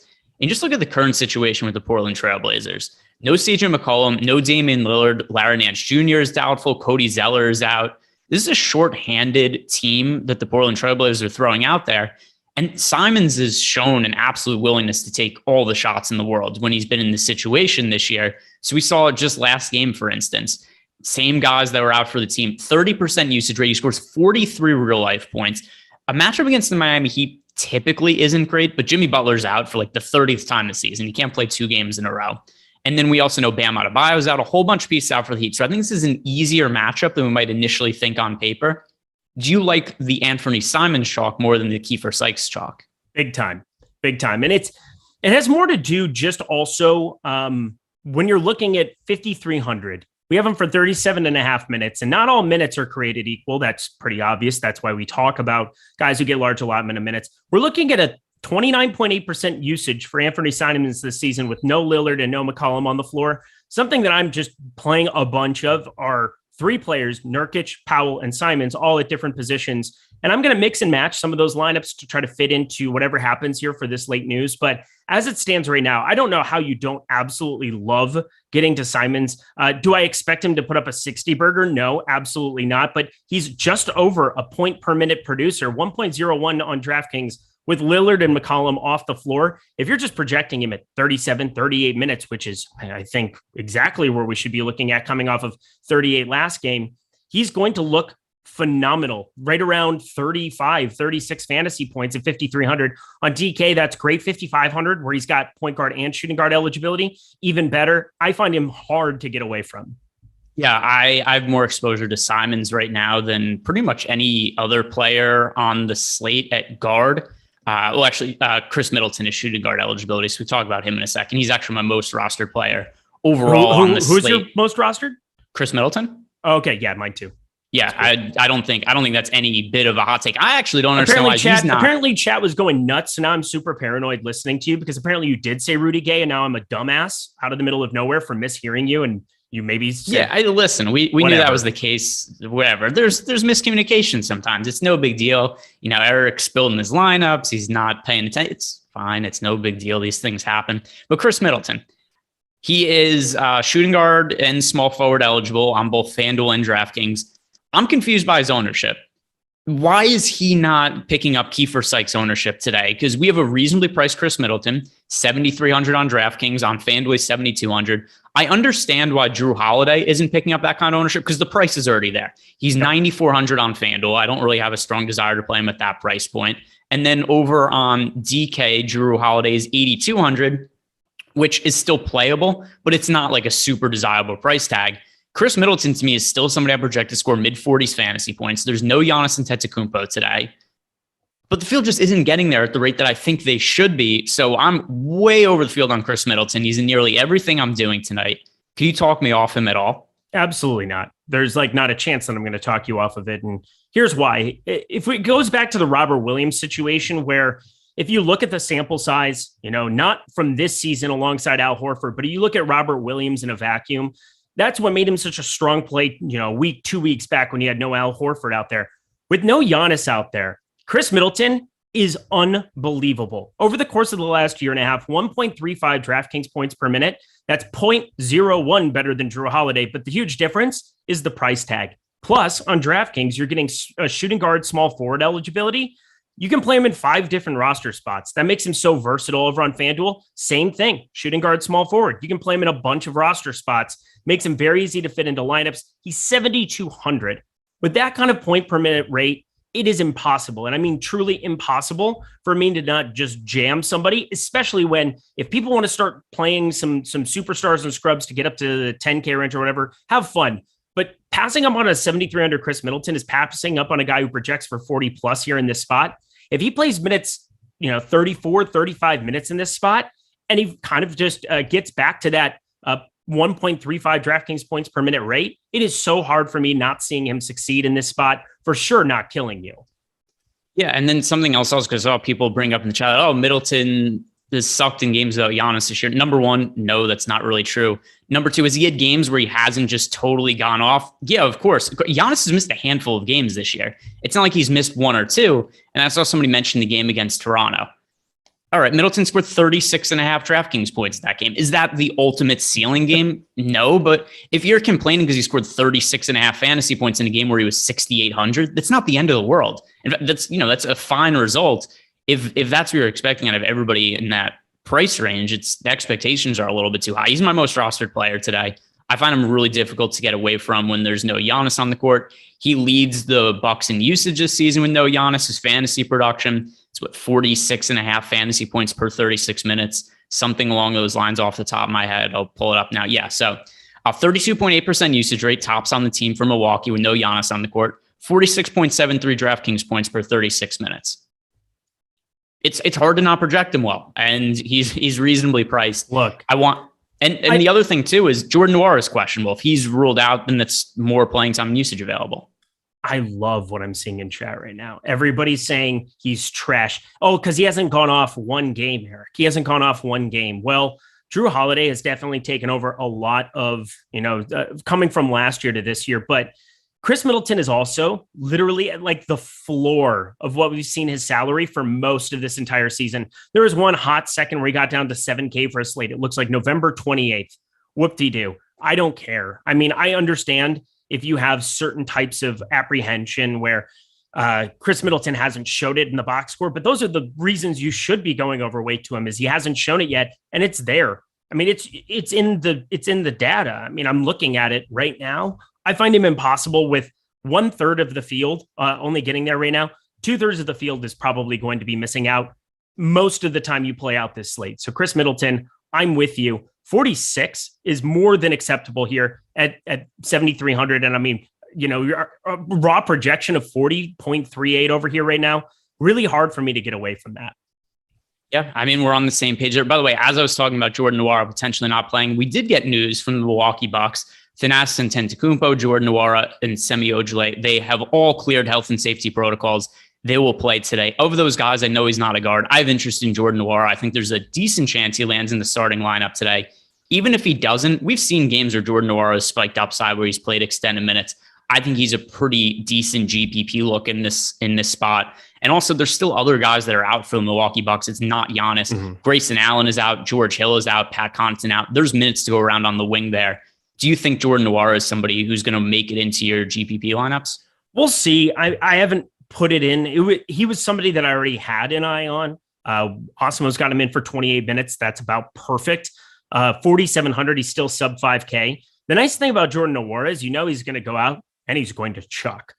He's definitely played some massive minute games. I'm not going to look at his box score back in, mid-December and say that we're looking at 42. But even in those 27-minute games against Houston, against Indiana, we're looking at 28.8 and 27.2% usage. When he's on the floor, he's going to chuck. Those are the kind of guys where, in a Terrence Ross type fashion, if they get hot, they stay on the floor maybe for a little bit longer. You could see a little bit of a bump to those minutes. He gets to 30. You're looking really, really nice. And as you said, there's a lot of other pieces that are out. Thanasis, he's not a part of this rotation. Really, he's not going to play like whatsoever. So his availability doesn't really matter to me. I think because of the position that he plays here too, any foul trouble, he benefits in so many different kinds of ways. Obviously, he needs to knock down shots, but he's not going to get above 15% rostered. So definitely somebody to keep an eye on.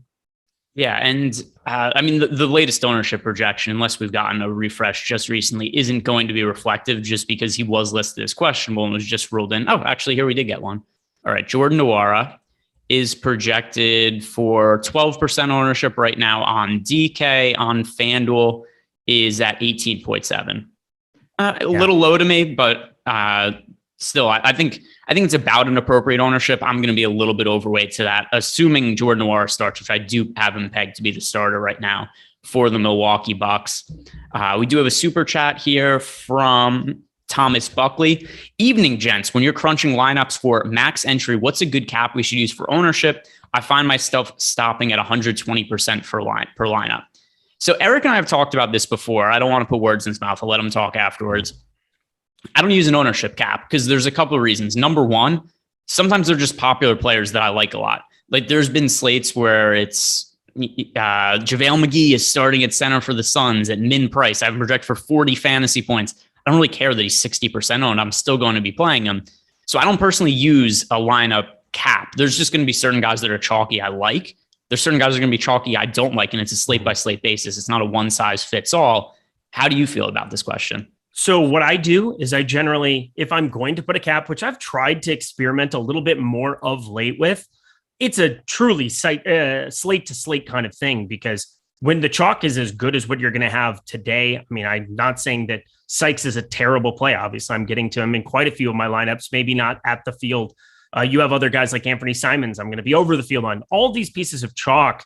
They're going to raise that cap up higher. And then if you get on like a short slate, like a 3 or a 4 gamer, that ownership is going to be more pronounced. So you have to really take it on a case by case basis. If you see kind of a number that is popping up where you're getting, 15+% rostered players in every single one, a quick way to look at that is, for every 10%, you have 8 lineup spots on DK. You multiply that, you make it 160. That would be 20% per player. That would feel like a pretty appropriate type number on a slate if you had like 2 or 3 really nice pieces of chalk and you were trying to mix in some other pieces. But it is truly slate to slate. Also, I'm with you where you could also make a group if there was one player. If you had like a grouping of sub 10% players that you wanted to find that 1 point of deviation, I think that's something else you could experiment with. But it is going to be so personal on how you build those lineups. For Greg and I, we're on shows. It's so hard to get that exact number right, especially with ownership changing constantly. But you at home, when you're listening, when you're tuning in, I think you'll have a little bit more time. Just need to experiment and figure it out, and definitely use those pro videos on the site. Yeah. And to me, and also everybody uses some of the tools on Fantasy Cruncher differently. I don't personally utilize and also it's going to be different slate to slate. Another thing to mention, Like what if it's an 11 game slate or a 3 game slate, that's also massively different in terms of what ownership is going to look like. For an 11 game slate like this, I'm generally less concerned about it, unless there's, certain guys. Kiefer Sykes is projected for 50% ownership. Nobody else is projected for a massive amount of ownership today. And that's even when I talked about something like Middleton. I think he should be more popular. Super chat here from Sean Gaudet. How are you guys handling Whiteside? Obviously super strong play if Gobert sits, but I'm worried about having a lot of 2 center lineups from early games. Well, I guess the centers he's probably referring to, you've got Joel Embiid in the front end. For me, it might be Miles Turner if you're getting there, having some exposure. You're talking DK 2 centers. You should have enough lineup spots, I would think, to be able to rotate and find ways to get on Hassan Whiteside. I'm kind of finding it as well. There's really no centers that I want to be super invested. A lot of the guys, power forward and center eligibility on FanDuel or DK helps out quite a bit. But Bobby Portis, I think is definitely somebody you should be getting to 6,400. Christian Wood's tag on DK is just aggravating because I really don't know what to do other than wait for that starting lineup and make sure he's in it. But don't go completely nuts. I would maybe have a batch of lineups where you crunch without centers from the early games, maybe, and have some Nurkic and Hassan Whiteside lineups. But as I think naturally, you're just going to get so much of these late games because of the way that Miami and Portland are projecting that I wouldn't be too concerned about having ability to get to Whiteside.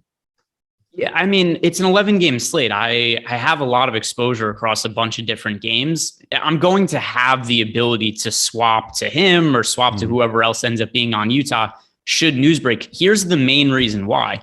That game starts at 10 o'clock, so the last start time. But we're already getting exposure to players like Tyler Hero. We didn't mention him. I like him a whole bunch from Miami. We talked about Anthony Simons. He's a really strong player from Portland. There's already guys I'm getting into my player pool from the 10 o'clock start. I don't think it's going to be that hard to maneuver my lineups should we get the Utah news later. I already have exposure to some of those games. Another super chat here from the losers win a game. The losers win again. Gordon Hayward, small field, single entry GPP thoughts. I'm not on Gordon Hayward today. A lot of good plays. He's just kind of appropriately priced. Yeah, Gordon Hayward went nuts. Miles Bridges went nuts. I think there's some FOMO there. Don't have FOMO. It's not really going to be that. I'm not playing Miles Bridges or chasing with Gordon Hayward at a 7 p.m. Eastern time game. When I'm telling you, there are a number of places that you can find 45-50 from later on. 6,400 Gordon Hayward, definitely not a priority. But, if you wanted to get him in a smattering of lineups, if you were playing more than one, fine. But for a single entry early on, don't do that. Question here from Jets World, also pertaining to Hassan Whiteside in cash on DK. If he starts at center and Gobert's out, can't play him in cash if Gobert ends up playing. So for now, that's a no. But once again, if we get other news that change or something happens in the 7 to 7:30 window, and Eric and I are going to be sticking around doing the PrizePicks show, who knows what kind of news might break there? Players that are ruled out. We've got a question here from Rep. What are we doing with Korkmaz and Embiid? So Korkmaz for me today, I don't view him that much differently than I did yesterday. I guess it's nice to know he played all that many minutes yesterday. There's no Jaden Springer, Matisse Thybulle, Shake Milton, Paul Reed, Tyrese Maxey, all out for the Philadelphia 76ers. I think Korkmaz projects fairly well, but I don't expect any sort of replication of what we saw last night. He's been all over the place in terms of inconsistency. To me, he's just somebody to have like 15% of. I don't view him as some sort of outstanding play. How are you handling Korkmaz? I'm getting to him a little bit over on DK. 36 minutes is a lot of minutes here. And, as long as Thybulle's out there, it just makes sense to have a little bit of Korkmaz. Those limited extra minutes that go away. I mean, we've got him projected for 34 at 4,700 at a 0.8 fantasy point per minute rate against Orlando. He's going to be out there. He's going to be shooting. Once again, if he knocks down shots, you look like a genius. If he doesn't, you're probably in trouble. So you just kind of take that at your leisure. I think he's about appropriately owned at 12%. Not a big stand of mine, but I'm getting around 15%, and I'm fine with that. Yeah, so we're pretty much on the same page there. Another super chat here from Tyler Hitchcock. DK, Korkmaz, Little, Lyles, and Nwora faves. Of those guys, I like Lyles the most. How about you? Korkmaz, Little, Lyles, and Nwora. I think disregarding ownership, I like Little the most. But regarding ownership, I think I like Nwora the most. Probably. It's pretty close. I mean, those are all going to be guys who project out pretty closely. Like Detroit, this Lyles thing is very difficult. I mean, he's 28%, like 4,700 for Trey Lyles there. I know that they want to give him more of the minutes now, 37 and 34 in his 2 starts, but 0.94 fantasy points per minute. I could see him being a little bit more popular. Maybe I'm just kind of overthinking that and I need to get to more of him. Nasir Little hasn't been a phenomenal fantasy point per minute guy, but he's really shown it of late. So everybody there that doesn't like Chris Middleton probably loves Nasir Little. That's probably the right way of looking at if you love the box scores that you've seen of him from late. So I'm okay getting to just about any of those guys. I don't think anybody's like a bad play on DK. But when we're talking like for ownership, I think Nwora probably comes in the lowest out of everybody. He's got the Q tag next to him too. So as long as that persists, hand builders, they're not going to get there. So here's what I like about Trey Lyles. The last 2 games he started for them, and it seems like he's definitely asserted himself ahead of Luka Garza in the rotation right now. Last 2 games, Trey Lyles 37 and 34 minutes in the start. I think we see more of the same from Trey Lyles. He's been a pretty good fantasy producer in the past. And just consider the situation for Detroit with all of these guys out. Like we've seen Hamidou Diallo be a chalk play at 7,700 because the Pistons were so shorthanded. I understand they have Cade Cunningham back, so it's a little bit different of a situation now. Even so, I think Trey Lyles is going to play big minutes. The price is right, so I like getting into him the most of those guys. Jordan Nwora is my second favorite of the group. We have a little more news that just came in. Duncan Robinson has been upgraded to questionable. He was not expected to play in the health and safety protocol. The player I want to talk about next is going to be Tyler Hero. I think he's a really good piece of chalk for today's slate. But once again, chalk is relative. We're not looking like a 40 or 50% on Tyler Hero. Looking at mid-20s, not problematic to me at all. I think based on how you talked about Tyler Hero before, it seemed like you were on the same page as me. But now with Duncan Robinson getting upgraded to questionable, does that change your outlook on him at all? Well, I was getting to some Caleb Martin too. I mean, that's going to be a tough one. 4,500 there for him on DK. You can still get there, but Max Strus is back. Those minutes are going to probably get going. I don't know. We haven't projected for 29 right now. I think that'll come down with Duncan Robinson getting asserted where nobody was projecting him. And that makes complete sense to me. Tyler Hero was 6,900 on DK. I wasn't going completely nuts. I was getting a little bit over the field at 23.5%, but man, when you take Jimmy Butler off the floor this season, he has just been kind of a different dude. So I really do think Tyler Hero is still somebody to get to, but maybe a little bit of buyer beware. I'm happy to still be playing him in a handful of lineups, and maybe the ownership comes down a little bit. I find it unlikely. But yeah, Duncan Robinson being in, that's going to be somebody capable of playing nearly 30 minutes right out of the gate. That's problematic. We got a super chat from old friend Andrew Kang. What's up, guys? I hope all is well. I was in NOLA for a week. Entire week was a crusher. Don't even know how I exist right now. I'll tweet you the photos. Looking forward to it. Thank you for the super chat. We did get the starting lineup for the Houston Rockets, and it is Kevin Porter Jr., Jalen Green, Eric Gordon, Jayshawn Tate, Christian Wood. So we've got Wood and Porter back in the starting lineup. I like Christian Wood today. I know that the last game was a total mess with him. He refused to check in the second half. He ended up getting suspended the game after that. Kevin Porter Jr. just went home at halftime. He was, Eric Cartman, screw you guys, I'm going home. I'm getting him. I'm not even that concerned about it for today. He's in the starting lineup. If anything, maybe he's motivated to actually play hard and say like, hey, look, I still care about basketball. I think that the price point on DraftKings supersedes all of that. I like any Christian Wood today. Yeah, me too. And I think on FanDuel where he has power forward eligibility, that is useful. You have Bobby Portis for cheaper. You have a lot of these other guys for cheaper. That maybe adds a little bit of an issue to a 4,600. Jordan Nwora looks really good now too, but no doubt about it. You can definitely get yourself some Wood now.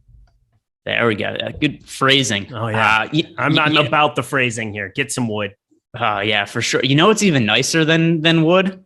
Bring in the new year with incredible offers on Awesemo Plus Platinum, because for only $20, oh yeah, you get you like that? you like a little bit of Awesemo Plus and Wood there. Cards, let's go. Yeah, $20. You get full access to all the Awesemo Plus tools and data for 22 days using the promo code 2022. 2022, 22 days, all that tied together, $20.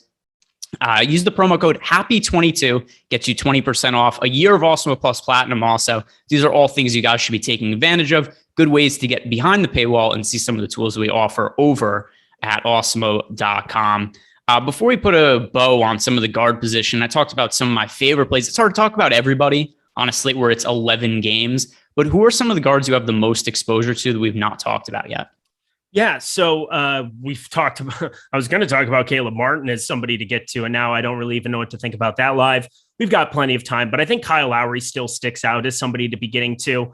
7,600 over on DK. That's nifty, all in well. And again, you're going to really have to nail point guard today. It's really hard to survive today and not.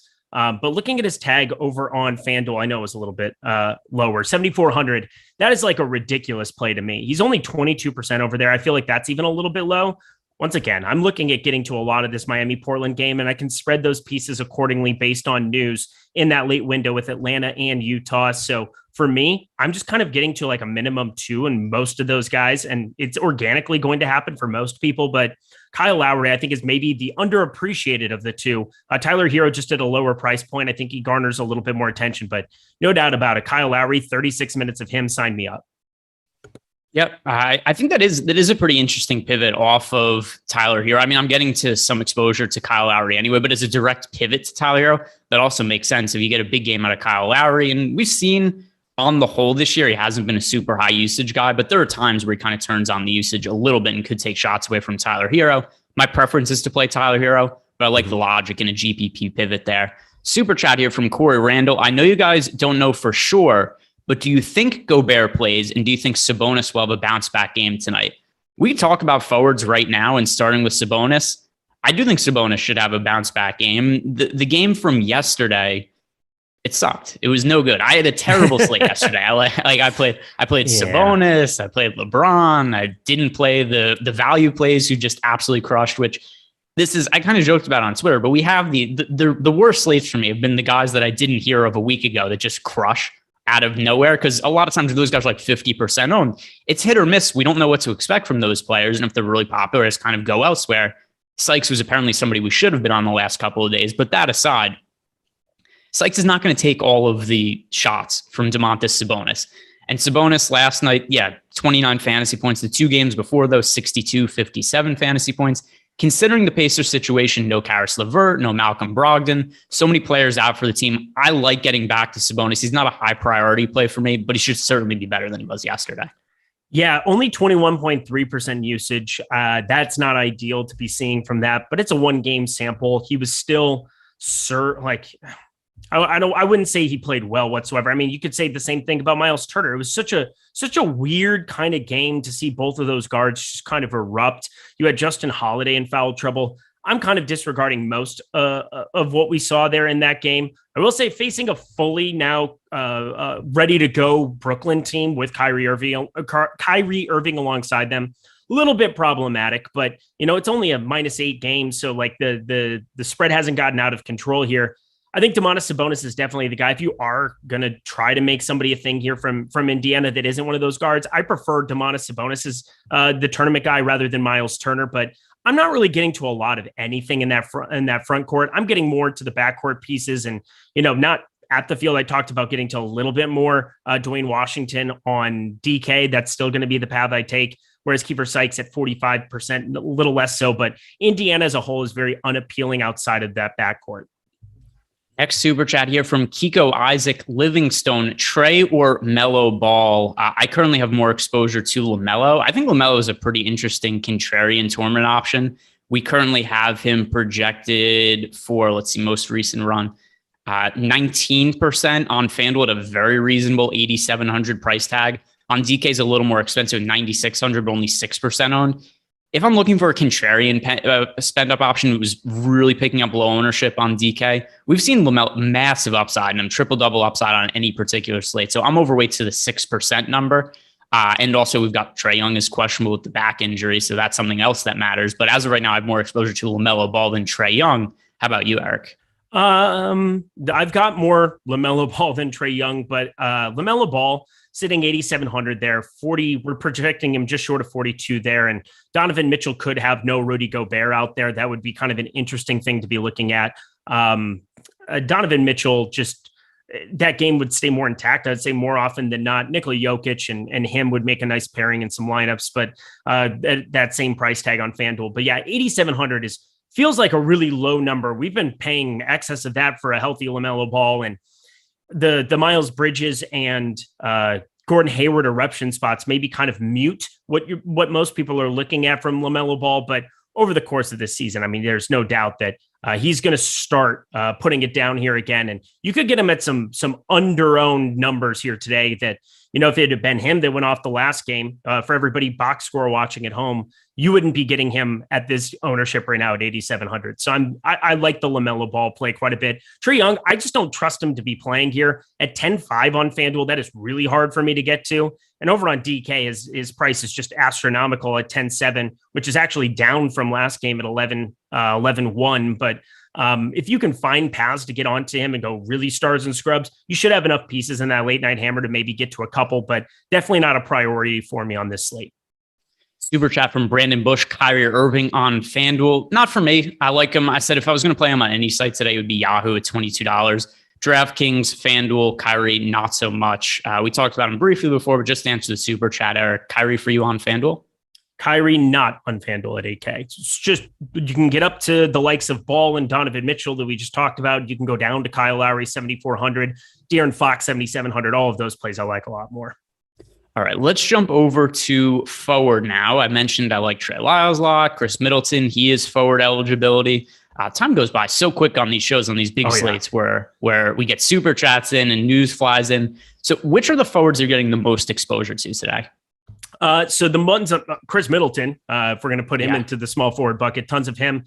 Nasir Little is interesting. So 26.5% for him. He's still sub 5K over on DK. He's 5,500 over on FanDuel. And again, if you want to find pivots and find ways to get onto some of this late news stuff, I mean, Nasir Little, he's very, very popular. I generally wouldn't go crazy in a spot like this, but because you have 3 total games that all start at the same time and I can kind of mix and match my lineups accordingly, I'm giving him a little bit of a boost even beyond. So we have him projected for 36 minutes.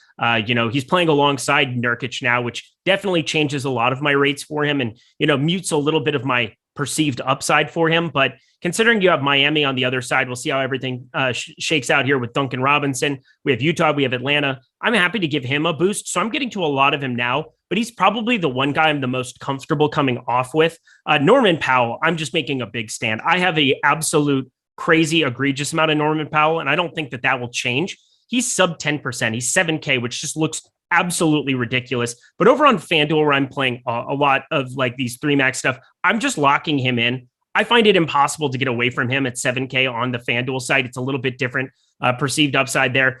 Because of Simons going completely bonkers, I don't think people really appreciate how nuts Norman Powell has the ability to go in one of these spots. Getting Nurkic out there, sure, that's going to cut into some of his rates here as well. But we're just looking at a guy that I think at the small forward spot just makes a good pivot up from some of these Toronto pieces that are just going a little bit over-owned in my assessment. And then looking at guys above him, Tobias Harris is kind of in that same ballpark. I just prefer getting to Powell, sitting with that in my lineups and kind of waiting to see what other news breaks. But I still think that he just has a massive 50-point upside that really sub 10% on DK and FanDuel sign me up.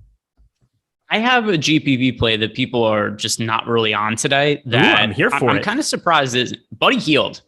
Yeah. Buddy Hield is 5,600 on FanDuel, 5,400 on DK. Remember yesterday, you and I were talking about Damian Jones, Marvin Bagley. How are the Kings going to fill their front court minutes? They're just going to play small ball and play Buddy Hield a lot more minutes, apparently. 33 minutes in back-to-back games for Buddy Hield. Usage rate in those games, 27 and 26%.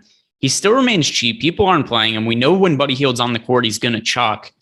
I think probably amongst the many mistakes you and I made yesterday, I think not recognizing the Kings could just go small and play Buddy Hield instead of us stupidly debating Damian Jones and Marvin Bagley.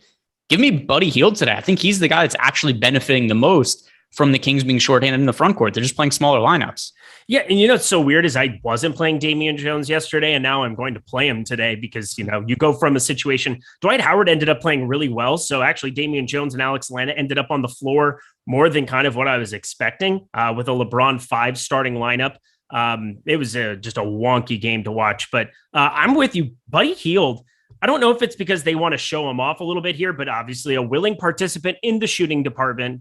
I say that a lot. And his 0.86 fantasy point rate, you kind of got to take that with a grain of salt, because that would obviously not look great if you project him for 30 minutes. But his standard deviation, his ability to just go out there and chuck and go nuts is just unavoidable in tournaments. He's sub 5%. So I really do like that call. I've never been a big Buddy Hield's a good player kind of combatant, but Buddy Hield can definitely go out and get you a bucket and spike some upside. I do not mind that whatsoever. Sub 6K, really nice tournament pivot.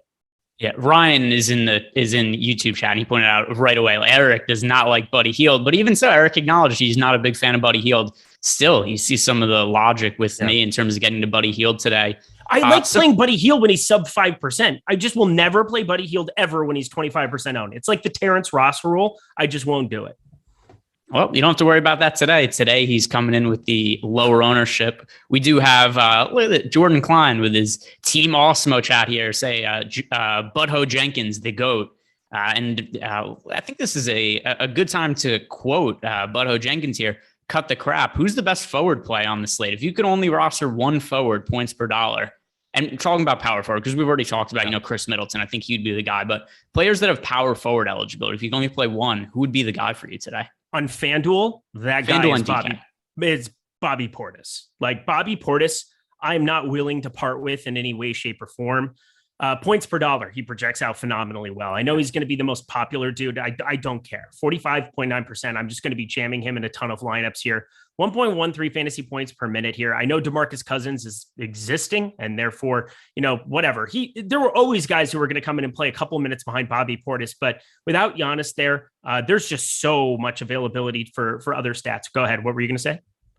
And I was going to say FanDuel and DraftKings. So Bobby Portis only has power forward eligibility on FanDuel. So now DK, top overall power forward play. If you could only play one, cut the crap. Who's the best play of the day? Right now, it's Nasir Little, just by wanting to have more exposure to as much of the late night hammer as I possibly can. 4,600 sitting there for him. But I will say the one guy that I'm just kind of surprised that nobody is clicking on, he's sub 10%, is Maxi Kleba. He's played 31 minutes here. He's gotten the start the last two. He's starting to get ramped up again. We've seen some spots going back to last season where he's played some massive minutes in relief of Kristaps Porzingis. I just see a massive minutes upside there. And, Marquise Chris has been playing that 14, 16 minutes role. Maybe that takes a couple of the minutes off the top, but we have him projected right around 28 minutes here at Awesemo. I think that's a very solid projection, but coming off of 31 minutes here against Denver in a 14-point win there, going up against Golden State, I just think that under 4K, finding some guys to get a little bit different. Trey Lyles, more expensive. A lot of these top guys are falling in that mid 4K range. I'm happy to take some shots on him. I would say that at his ownership, he's the guy that I'm the most over the field on, sub 5K on power forward. I have no problem with that. So 10 minutes, the slate is going to lock, but Eric and I are not going anywhere. We're going to be sticking around for 30 minutes, talk about PrizePicks. We're going to look at Odd Shopper, some of the best overall props of the day, which is a really useful tool if you're looking at PrizePicks. You go to Odd Shopper, free tool over at Awesemo.com. You can look at some of our prop projections, some of the best just over-unders. We've got projected ROIs, projected chance of winning. Compare some of those numbers to the numbers at PrizePicks. Find yourself some really good value. Another way to get good value at PrizePicks is you sign up using the promo code Awesemo, which will get you a $100 bonus on your first deposit. Also, if you're new signing up to PrizePicks, use the promo code Awesemo, get 1 free month of Awesemo Plus Platinum. So that's what Eric and I will be doing from the 7 to 7:30 time slot, and also talking about any kind of late injury news. One other forward I want to bring up before we head on over to center. What are you doing with Kyle Kuzma today? Because I just think Kuzma is too expensive, and it's a little bit of sticker shock to me. Maybe making the same mistake that I made with Hamidou Diallo the other day. I get there's guys out for the Wizards. Kuzma's been in the league for so long, and we've seen him at times go on these stretches where he plays fairly well, but even some of these games where he scores 40 fantasy points, it's not like that's breaking a slate at a 7,700 price tag. He's somewhat popular today. I can't get behind Kuzma at this price point. He's played well recently. I don't buy it though. We've seen a lot of Kyle Kuzma in his dumb big sweaters. How about you? You paying a bunch of Kyle Kuzma at this 7,800 price range? No, I have 0% on both sides. I'm not going to be playing any Kyle Kuzma whatsoever. I'm with you. Hey, he's played well. He's played well. You can't knock somebody when they're playing well, but we've seen him in the league enough, and sure, it's a new circumstance, so that has to be taken with a grain of salt, but I think just he's played well above his head. And so I'm with you. I think hitting eject now at his high point. I mean, he's down to 7,700 from 8K he was last slate. I don't know how you put up 53.5, 66.5, and you lose $300 off your tag, but I'm not going to be chasing it. Also, take this for account. 33.2% usage there. I don't expect that to be remotely close again next time around here. Bradley Beal's back, and I think as he's been acclimated immediately, playing great basketball here as well, there's no way I see 33% usage being a continued thing for Kyle Kuzma. Sure, he's adding a ton, and I mean a ton in the rebounding department, but there is definitely going to be a floor there, and I don't want to be there at 15%. Another super chat from Tyler Hitchcock. He's saying, I'll ask if then DK today Hield or Simons. I like both of them a lot. If I had to pick one, it's still going to be Simons for me. I know I was just really saying like, hey, I think Buddy Hield is a really good stealth GPP play. But that doesn't mean I don't like Anthony Simons. I think getting a bunch of exposure to both of them relative to their ownership makes sense. I know I kind of convinced you to play a little bit of Buddy Hield before Eric, but it's still Anthony Simons, right? Well, another reason that I think I like Buddy Hield is I prefer him right now to Kevin Huerter and Cam Reddish and whomever else. But if you get news that Trae Young and Cam Reddish are out, our lineups, the more backloaded you are, the more ability you have to swap into the likes of guys. Did you know Danilo Gallinari hadn't played over 30 minutes this entire season? First game back in 2+ weeks off from COVID, he plays 35 minutes against Portland. I'm just saying, sometimes it's a good thing to just have some time off, not have the grains of playing an NBA game here, or the absolute grind of it. Kevin Huerter, another guy, 4,600. So Buddy Hield, I think I'm just giving the bump simply because of the timing of his game here as well. And then Simons, like there's no doubt, we're just playing a lot of Simons no matter what. Like Simons, I find to be the most unavoidable piece of chalk on the slate. Yeah, that's also, so if there was other guys you were asking me in the same price range with Buddy Hield, I probably would have preferred Buddy Hield as a tournament play, but not to Anthony Simons. Simons is the guy there for me. We'll move on to the center position now. And a lot of the guys that we've talked about already as forwards, also center eligibility, I think are really strong plays. I like Trey Lyles, like Bobby Portis, Christian Wood. We talked about our love and our affinity for Wood before. He has center eligibility, like him a lot. Paying up at center, the answer is always Jokic for me. If you have the ability to spend up for somebody, Jokic is the spend up option. I have the most exposure today.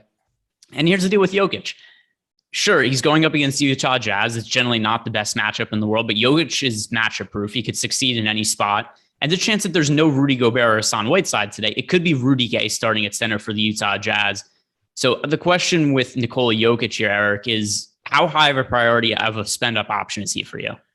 I would say because of the center spot, he's not as much of a priority as what he would normally be on a slate like this, but he's sub 15% and he's a 1.8 fantasy point per minute producer. So I don't really know what you want me to tell you. Like if he plays 37, 36 minutes here in this spot, you're looking at an absolute smash that you probably are going to need against a non-Rudy Gobert front court here. But, you know, even having Rudy Gobert out there, we're talking about Nikola Jokic here. I think he's pretty much the most consistent guy you can possibly be plugging into lineups.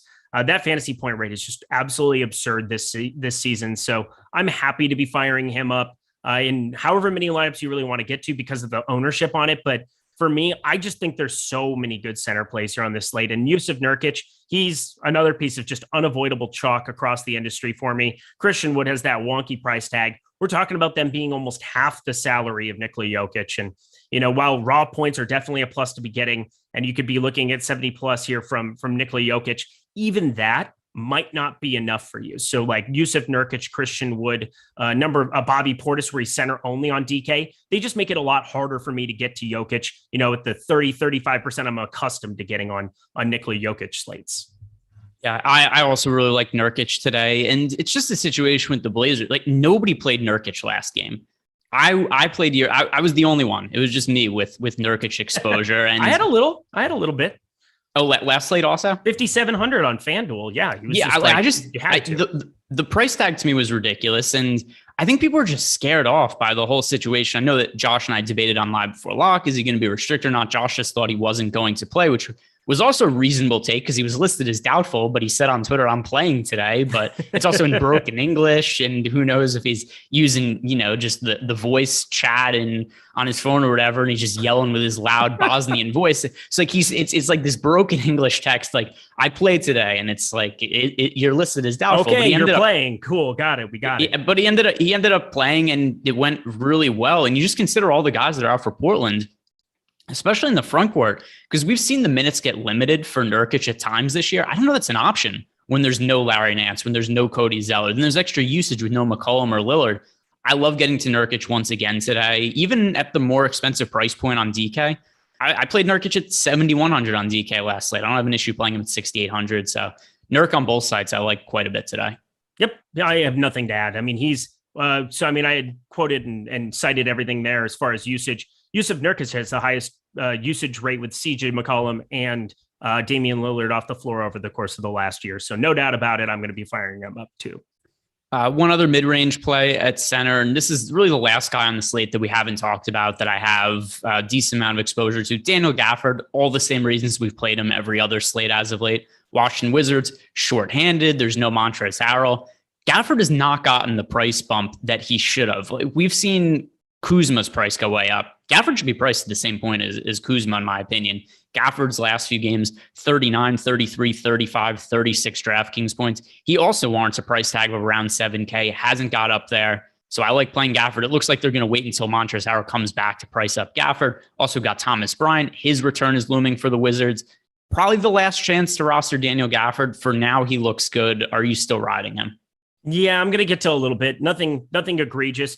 Definitely more of a two-site play for me. I'm playing him in addition to some Wood, in addition to some of these late night hammer spots that we could have emerge. That's going to kind of be more of the path I take. And I still have a little bit of time to decide exactly what I want to do with some of those later centers here in Milwaukee, Toronto. I'll kind of adjust my lineups to how some of that Indiana chalk does here. In that what is it, the 4:30 out here on the West Coast, so 7:30 p.m. Eastern time. Like, there's a lot of adjustments that are still going to happen to lineups, but locking in Gafford is definitely not a bad thing here early. Yeah, I like how I've bullied you into using East Coast times by just making fun of your West Coast time. But you can hear the apprehension in my voice when I do it too. So mean. One more super chat to get here really quick before lock from Uzi Azazov. Cade and Trent or Powell and Simons on FanDuel. That is Powell and Simons for me pretty easily. Powell and Simons not close. I already said I'm just obsessed with Powell today. And let's see, is there any other questions we missed here? No, I think we got to all of the super chats. We're like 30 seconds to go into lock. Guys, if you haven't done it already, make sure you get your lineups. And also, like this video, subscribe to the YouTube channel. Really helps us out a ton. We really appreciate it. But just because it's lock, please don't go anywhere. Eric and I want it. This is, by the way, it's Adam Scherer's birthday, and he told me what he wanted for his birthday was for you guys to watch the PrizePicks show from 7 to 7:30. That's all he wanted for his birthday. Wanted you guys to watch the PrizePicks show. So do it for Adam. Also, like the video, subscribe to the channel. Also for Adam and for his birthday. So 7 o'clock time, which means we're at lock. Not going anywhere though. 30 minutes. We're going to sweat the games that are ongoing, which I'm about to pull up here on my second screen. Who do you think is most likely to ruin your night today?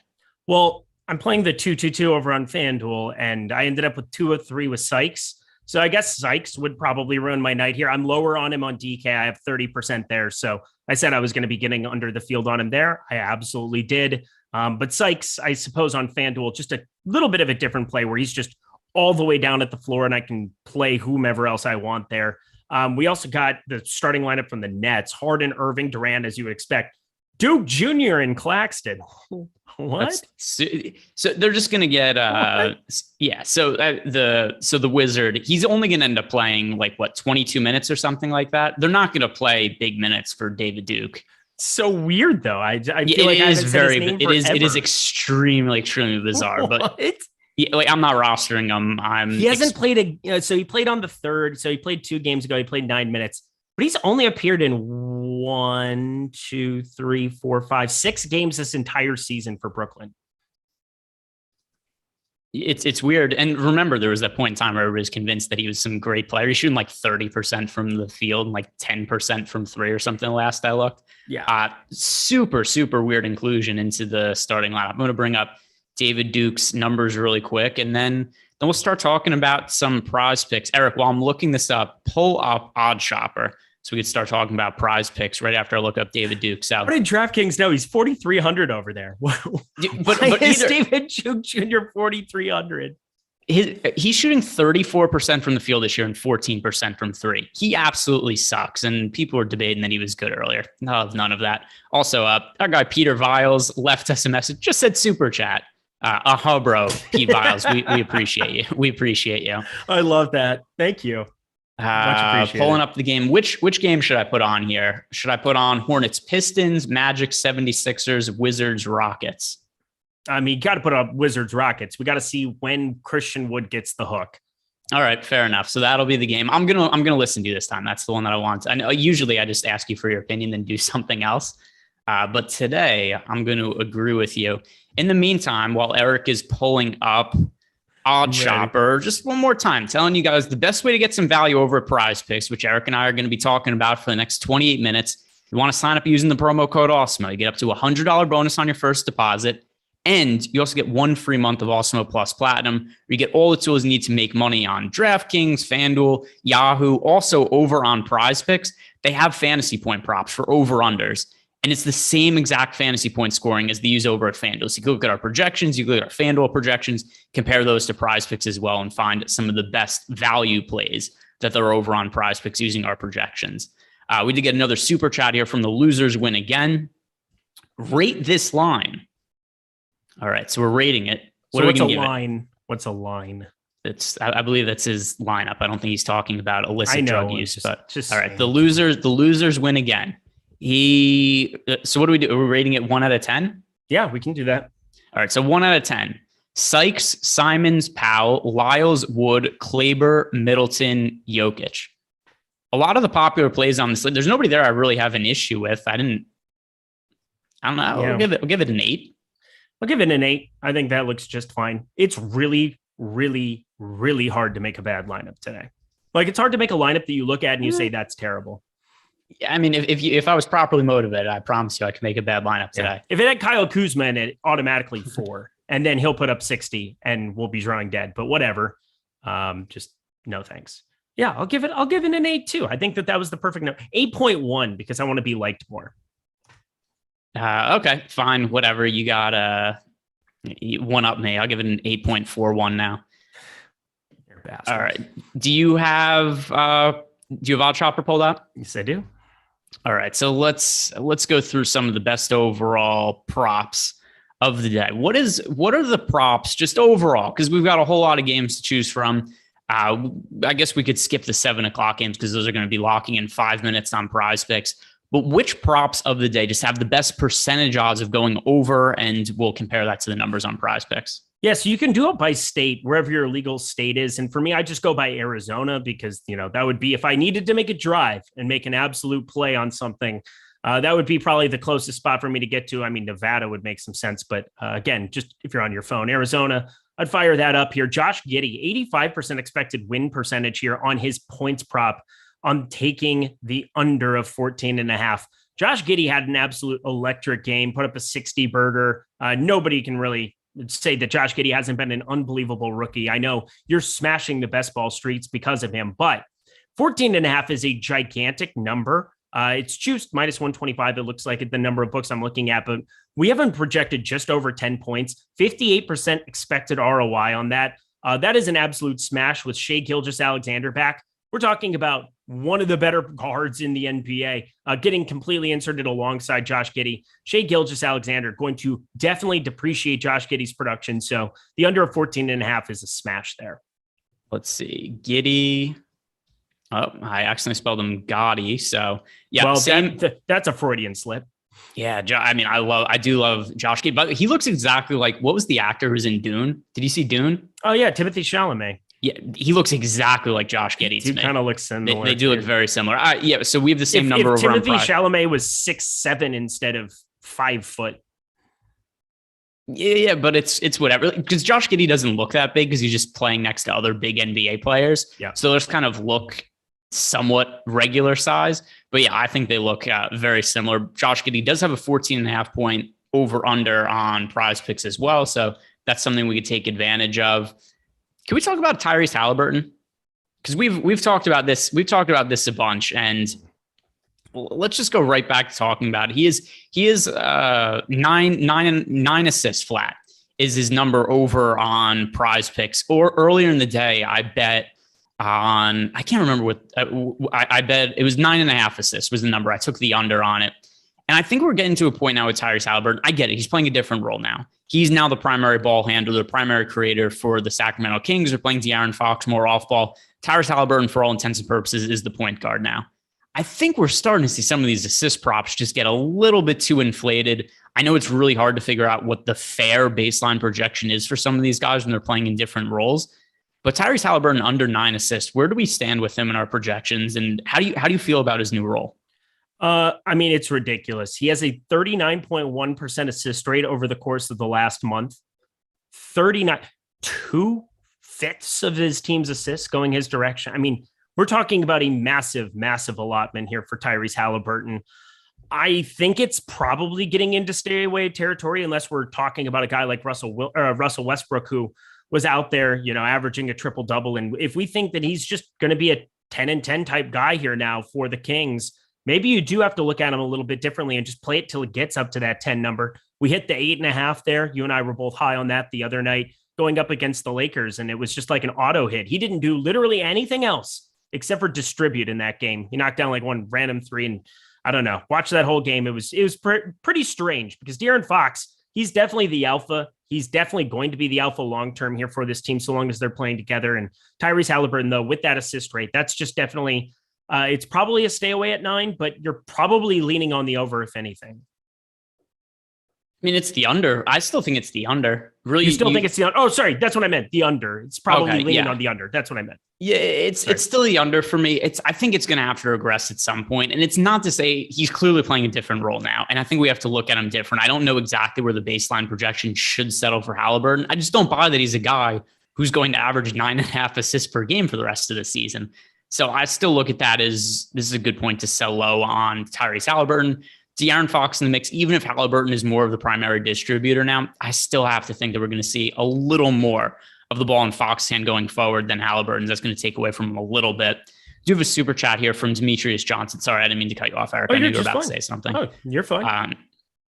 DKGPP, Demetrius Johnson, former bantamweight UFC champion, former flyweight champion. My mistake. Flyweight champion, currently fighting overseas in one. I say that every time Demetrius Johnson asks a question. I'm sure he's tired of it. DKGPP, Luka and Draymond Green, or Giroux and Van Vliet? Well, you said that nobody could build a bad lineup today. Do with that what you will. Well, I'm definitely going Drew and Van Vliet. I mean, yesterday I thought I had the nuts with Van Vliet. I was way over the field at sub 20%. And, you know, he still ended up the second highest score of the night, but it wasn't as much of a gap as what I was really hoping for based on his start to that game. The blowout definitely hurt him there. But Drew, I think there's really nothing you can say. He's got a massive amount of upside here for Milwaukee. A little bit lower on him than I was expecting. Just didn't get in as many lineups, maybe because of all the late exposure. He's at the only point guard spot, so you only have 3 places you can play him in lineups on DK. But he definitely stands out as somebody to get to. Fred VanVleet's just very, very difficult for me to consider here on this particular slate. If you wanted to try to make him a thing, he's definitely going to be my favorite Toronto piece just in terms of raw points, but none of them project out particularly well on DK. On FanDuel, you have some of those small forwards, Scotty Barnes, OG Anunoby, you can take shots on, but I'm not really high on getting to anything from Toronto on this given slate. Yeah, I'm not either. I wasn't on Fred VanVleet. Yes, even if I was on him, it didn't matter. Yesterday was one of my worst slates of the season. Like even getting Fred VanVleet exposure wasn't going to matter. I was going to suck yesterday, but Fred VanVleet, you know, he was 9,900 on FanDuel. He scored 48 fantasy points. It was good, but not like absolutely necessary. DraftKings, once again, also, he scored, 47, 48 DraftKings points at 9,000. It was good. It's not like he wasn't the reason I lost yesterday. It was a million other reasons. It didn't help, but other things I missed on as well. Also, another super chat here from D Owens 89. Martin and Joker, or Jaylen Brown and Nurkic? Let me just see what that is. Doesn't have a site. That doesn't help.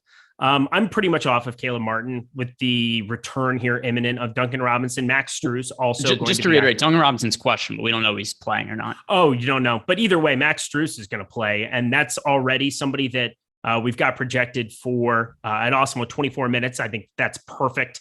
That's exactly kind of what you're looking at. 24 minutes there for him.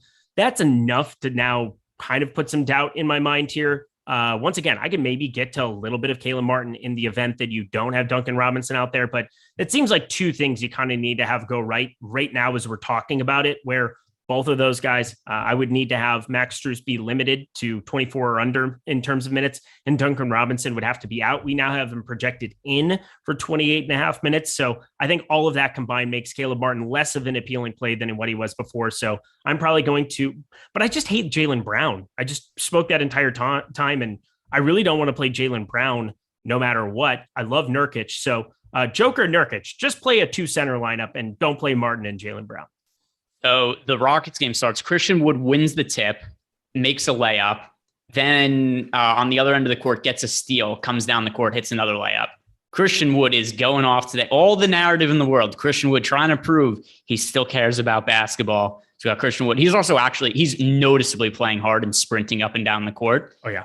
It might seem like a silly narrative, but I do think there's a little bit of added motivation for Christian Wood coming off of the 1-game suspension there. But Yeah, for D. Owen's question, I don't think he's like that kind of a guy either. I don't think he's like a problem. Like he's Kevin Porter Jr., proven problem. But like Christian Wood does not strike me as that kind of a guy. Like he seems like a pretty level-headed dude. Like something crazy must have happened there.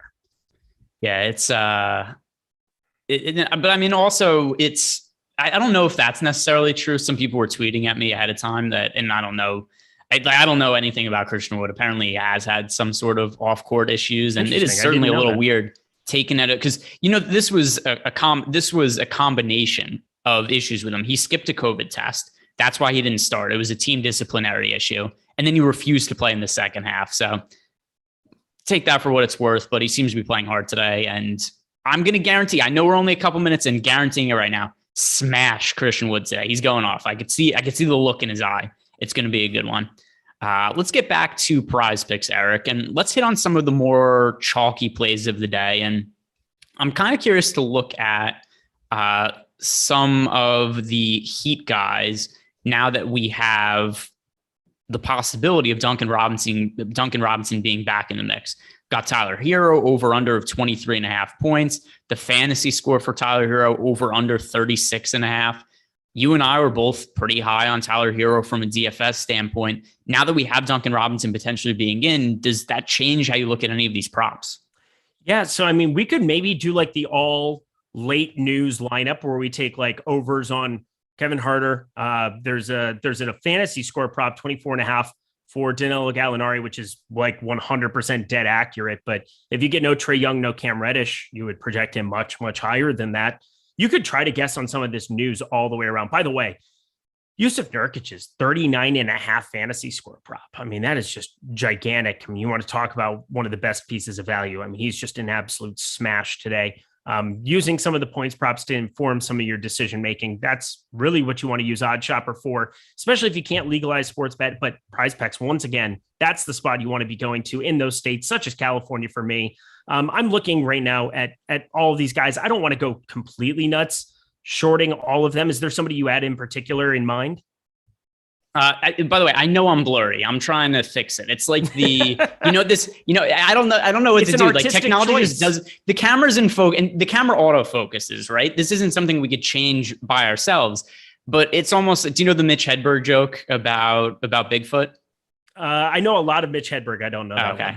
I think the problem with Bigfoot is that he is blurry. This is how I feel right now, because I don't know how to make like this. Maybe this is just what I look like now. Maybe something happened and I'm just a blurry person now, because this is really annoying. I'm doing everything I can, like snap at it.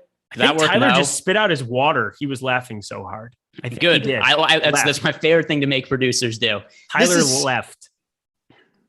What is this nonsense? Like, I don't even know what to do about this. I have not slept for 3 days because that would be too long. Yeah.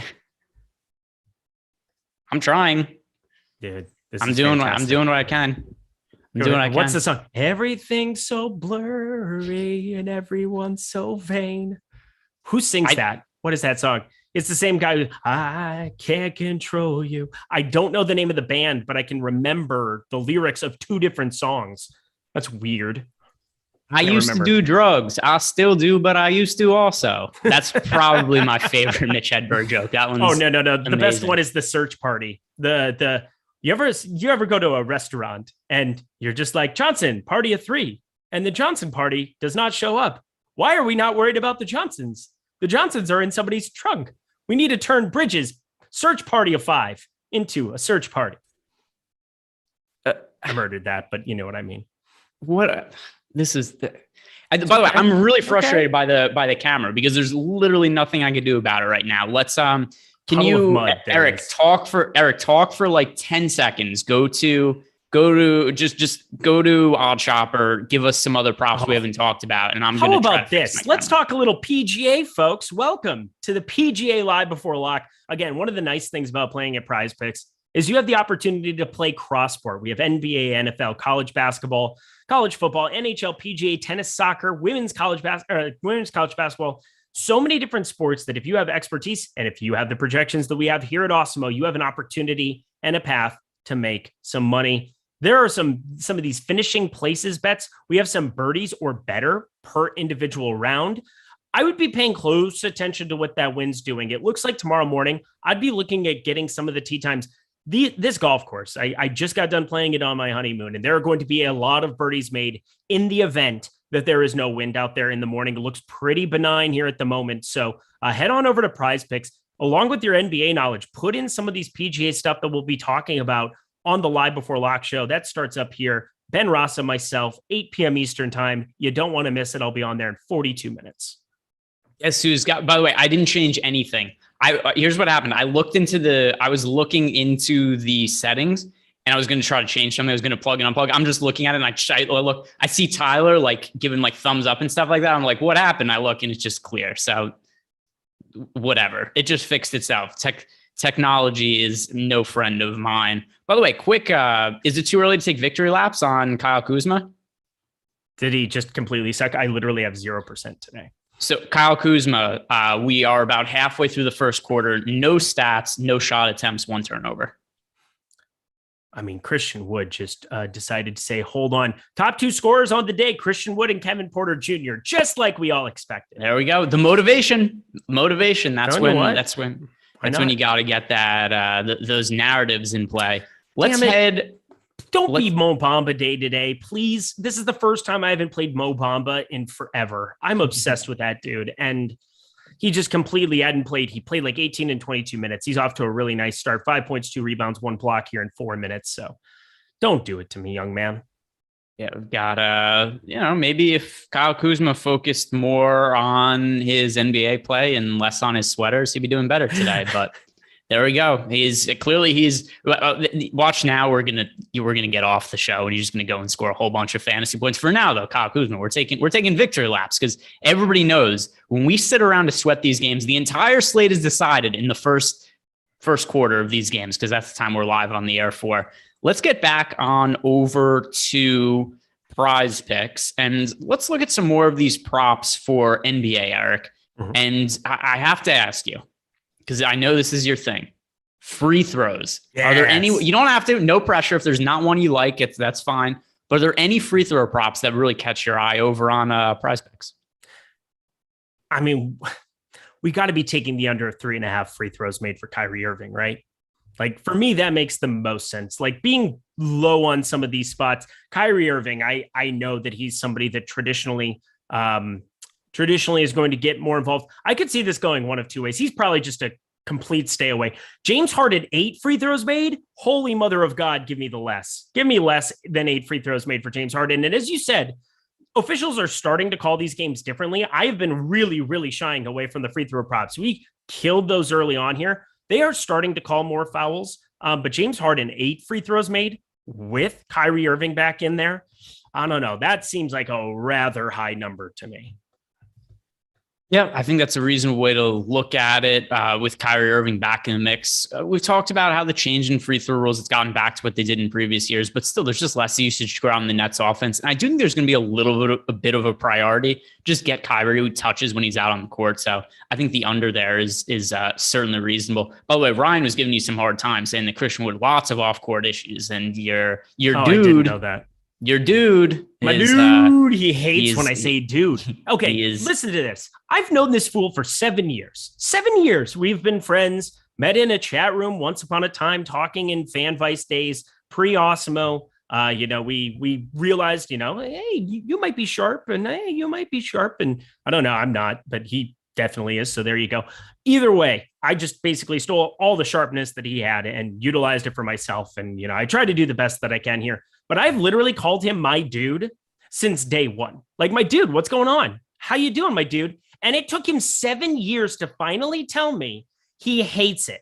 He absolutely despises when I call him my dude, yet he's let me do it for 7 years. That's a good friend.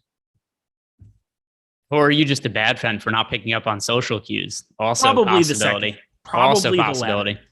We have some super chats that I missed out on because I was trying to mess with my camera and get it back in focus. Kyle Ferguson, what over 10,000 player would you like for FanDuel cash? Currently, I have Luka. Any suggestions? I don't think you need to play anybody in cash over 10K on FanDuel. If you're playing one, I think the answer is Jokic. because there's enough value to pretty easily get up for him at center. But, maybe you're playing Bobby Portis at center. But I don't think there's any must play in cash on FanDuel. Jokic would be the one guy. What is your feeling on this?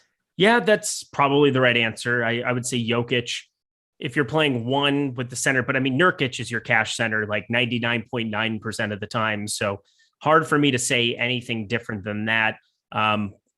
Yeah, I would be going Nurkic. But I mean, if you're just talking raw points and you look at the rest of your lineup and it's like, I don't want to pass up Bobby Portis, Jordan Nwora as my pairing. I don't want to pass up Tyler Hero, Chris Middleton, or whomever else you kind of like decided the small forward spot, and you have the money, you might as well just play Jokic. I don't really see any other 10K guy that I absolutely need to be playing. I mean, really, you don't want to be playing any of the Brooklyn guys in cash. You don't want to be playing Joel Embiid in cash.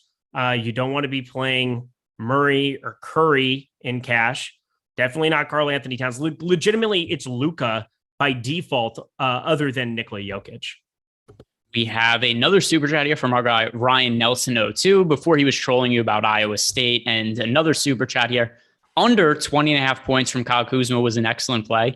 I agree with you, Ryan. And that is something that becomes even more obvious as the game goes on, because I believe we've not seen Kyle Kuzma score any points yet. Let's see if that's still the case. Yeah, we're going to learn a lot about this Iowa State basketball team tonight. It's Hilton Magic. It's 8 p.m. It's like the primetime game here. They played Baylor really, really well. 77-72 loss there at home in Hilton Magic. I mean, the home court environment for Iowa State is a definite thing. I really like this team. I think that they're going to be really good. I just don't know if I would ever want to lay 5 points in this kind of a spot. Texas Tech, more of the known quantity over the last couple seasons here with a number of the players on their team. I'm really looking at just avoiding that number. Christian Wood up to 8 points, 5 rebounds, 2 steals in 6 minutes. Is that good? That's good. I think we need to have some. I think we need to have a my dude play of the night when we do shows together. Today, Christian Wood is the my dude play of the night. I have a lot of him, so that's good. On FanDuel, I only have him in one of my 3 in the big tournament there, so that's kind of sad. But how much did I end up with on DK? Because I had him a lot, 63%. So that's good. That's a good start. He's like 33%. So. That's good. Yeah. Pretty strong start for Christian Wood. We did get a starting lineup for the Timberwolves: D'Angelo Russell, Patrick Beverley, Anthony Edwards, Vanderbilt, Towns. No surprises there. We were talking about earlier. We were expecting Towns and Russell to end up playing. Let's hit back on some prize picks. And Eric, go back over to Odd Shopper if you don't mind. And what are some of the props that rate out really well for us that we have not yet talked about on Odd Shopper that we can compare to the prize picks numbers? Yeah, so we talked about the under of Tyrese Halliburton. And again, those are just gaudy numbers. I mean, part of why it's projecting out so well there, you're getting plus money to take the under on it. And that's definitely still something that we talked about where, if you're leaning on the under there already, that plus money definitely helps you. Harrison Barnes as well. Harrison Barnes has really not performed well of late. It has been kind of as somebody who really, really likes Harrison Barnes, he's an Ames, Iowa kid. Hard for me not to. It's not been good. It's been pretty substandard here with De'Aaron Fox, but on a back-to-back here, I will say the minutes, seeing 30, 31, he hasn't really been getting extended as much here, but 14.5 in this spot against Atlanta, this should be moving pretty quickly. I'm thinking that's very, very low. Awesemo agrees. 17.5 points projection, 45% expected ROI. Let's definitely be bullish on some Harrison Barnes over 14.5. Yeah, I've been projected for about 18 points today. And like you said, the scoring numbers, at least as of late, haven't been quite as good as they were earlier in the year, but it's not like they're terrible. Last 2 weeks, he's averaging about 13 points per game and just hasn't been quite as efficient from the field. Overall for the season, he's still averaging 16.7 points. It's a matchup against the Atlanta Hawks. There's no John Collins in the mix. The team's really shorthanded. We don't know if Trae Young's going to play. Not that that impacts the defense. But as a whole, the Hawks defense is underwhelmed this year. Last year, we saw their defense really improve with Clint Capella in the mix. It's taken a step back this year. And if you look at some of the individual advanced metrics on Clint Capella, he's a really inconsistent individual rebounder. And I think he was somebody who was the main reason that the Hawks defense was so good last year. And he just hasn't played as well this year, particularly on the defensive end. One of the main reasons we've seen a downtick in defensive performance from the Hawks, and also why they've gone from a team that was a surprise story in the playoffs to really regressing a little bit this year. So Maybe a little easier matchup that meets the eye. I think that Harrison Barnes is somebody to get back to. What's one other prop that rates out pretty well for us that we could talk through? And that's probably going to about bring us to the end of our show. We haven't talked about Denver outside of Nikola Jokic whatsoever, mainly because there's not much to say. But what kind of minutes are you putting on a guy like Facundo Campazzo right now? That's so hard to say because there's such a wide range of outcomes here. So I understand why our projections like the unders for Campazzo right now. Because if you look at the situation with Denver, Monty Morris is questionable, Austin Rivers is questionable. If both of those guys play, the unders are excellent plays for Campazzo. But if those guys are out, then the overs are going to look good for Campazzo. So there's value there, but it's wait and see because the way that he's priced right now is an in-between line. It's in between Morris and Rivers playing or not. So I don't have enough information. I need to know who's in or out for those guys before making a decision. As of now, I understand the projections are going to like the unders because when players questionable, more often than not, we have them included in the projections. But obviously, it doesn't matter if Rivers and Monty Morris get ruled out. Yep, I'm with you where you want to be paying attention to that news. We're all going to be by our computers a lot. If you're not lead swapping, you're probably in a lot of trouble on this slate, especially if you're trying to just realize whatever low ownership you can get on some of this news, pending Rudy Gobert, pending this spot here for Denver with Monty Morris.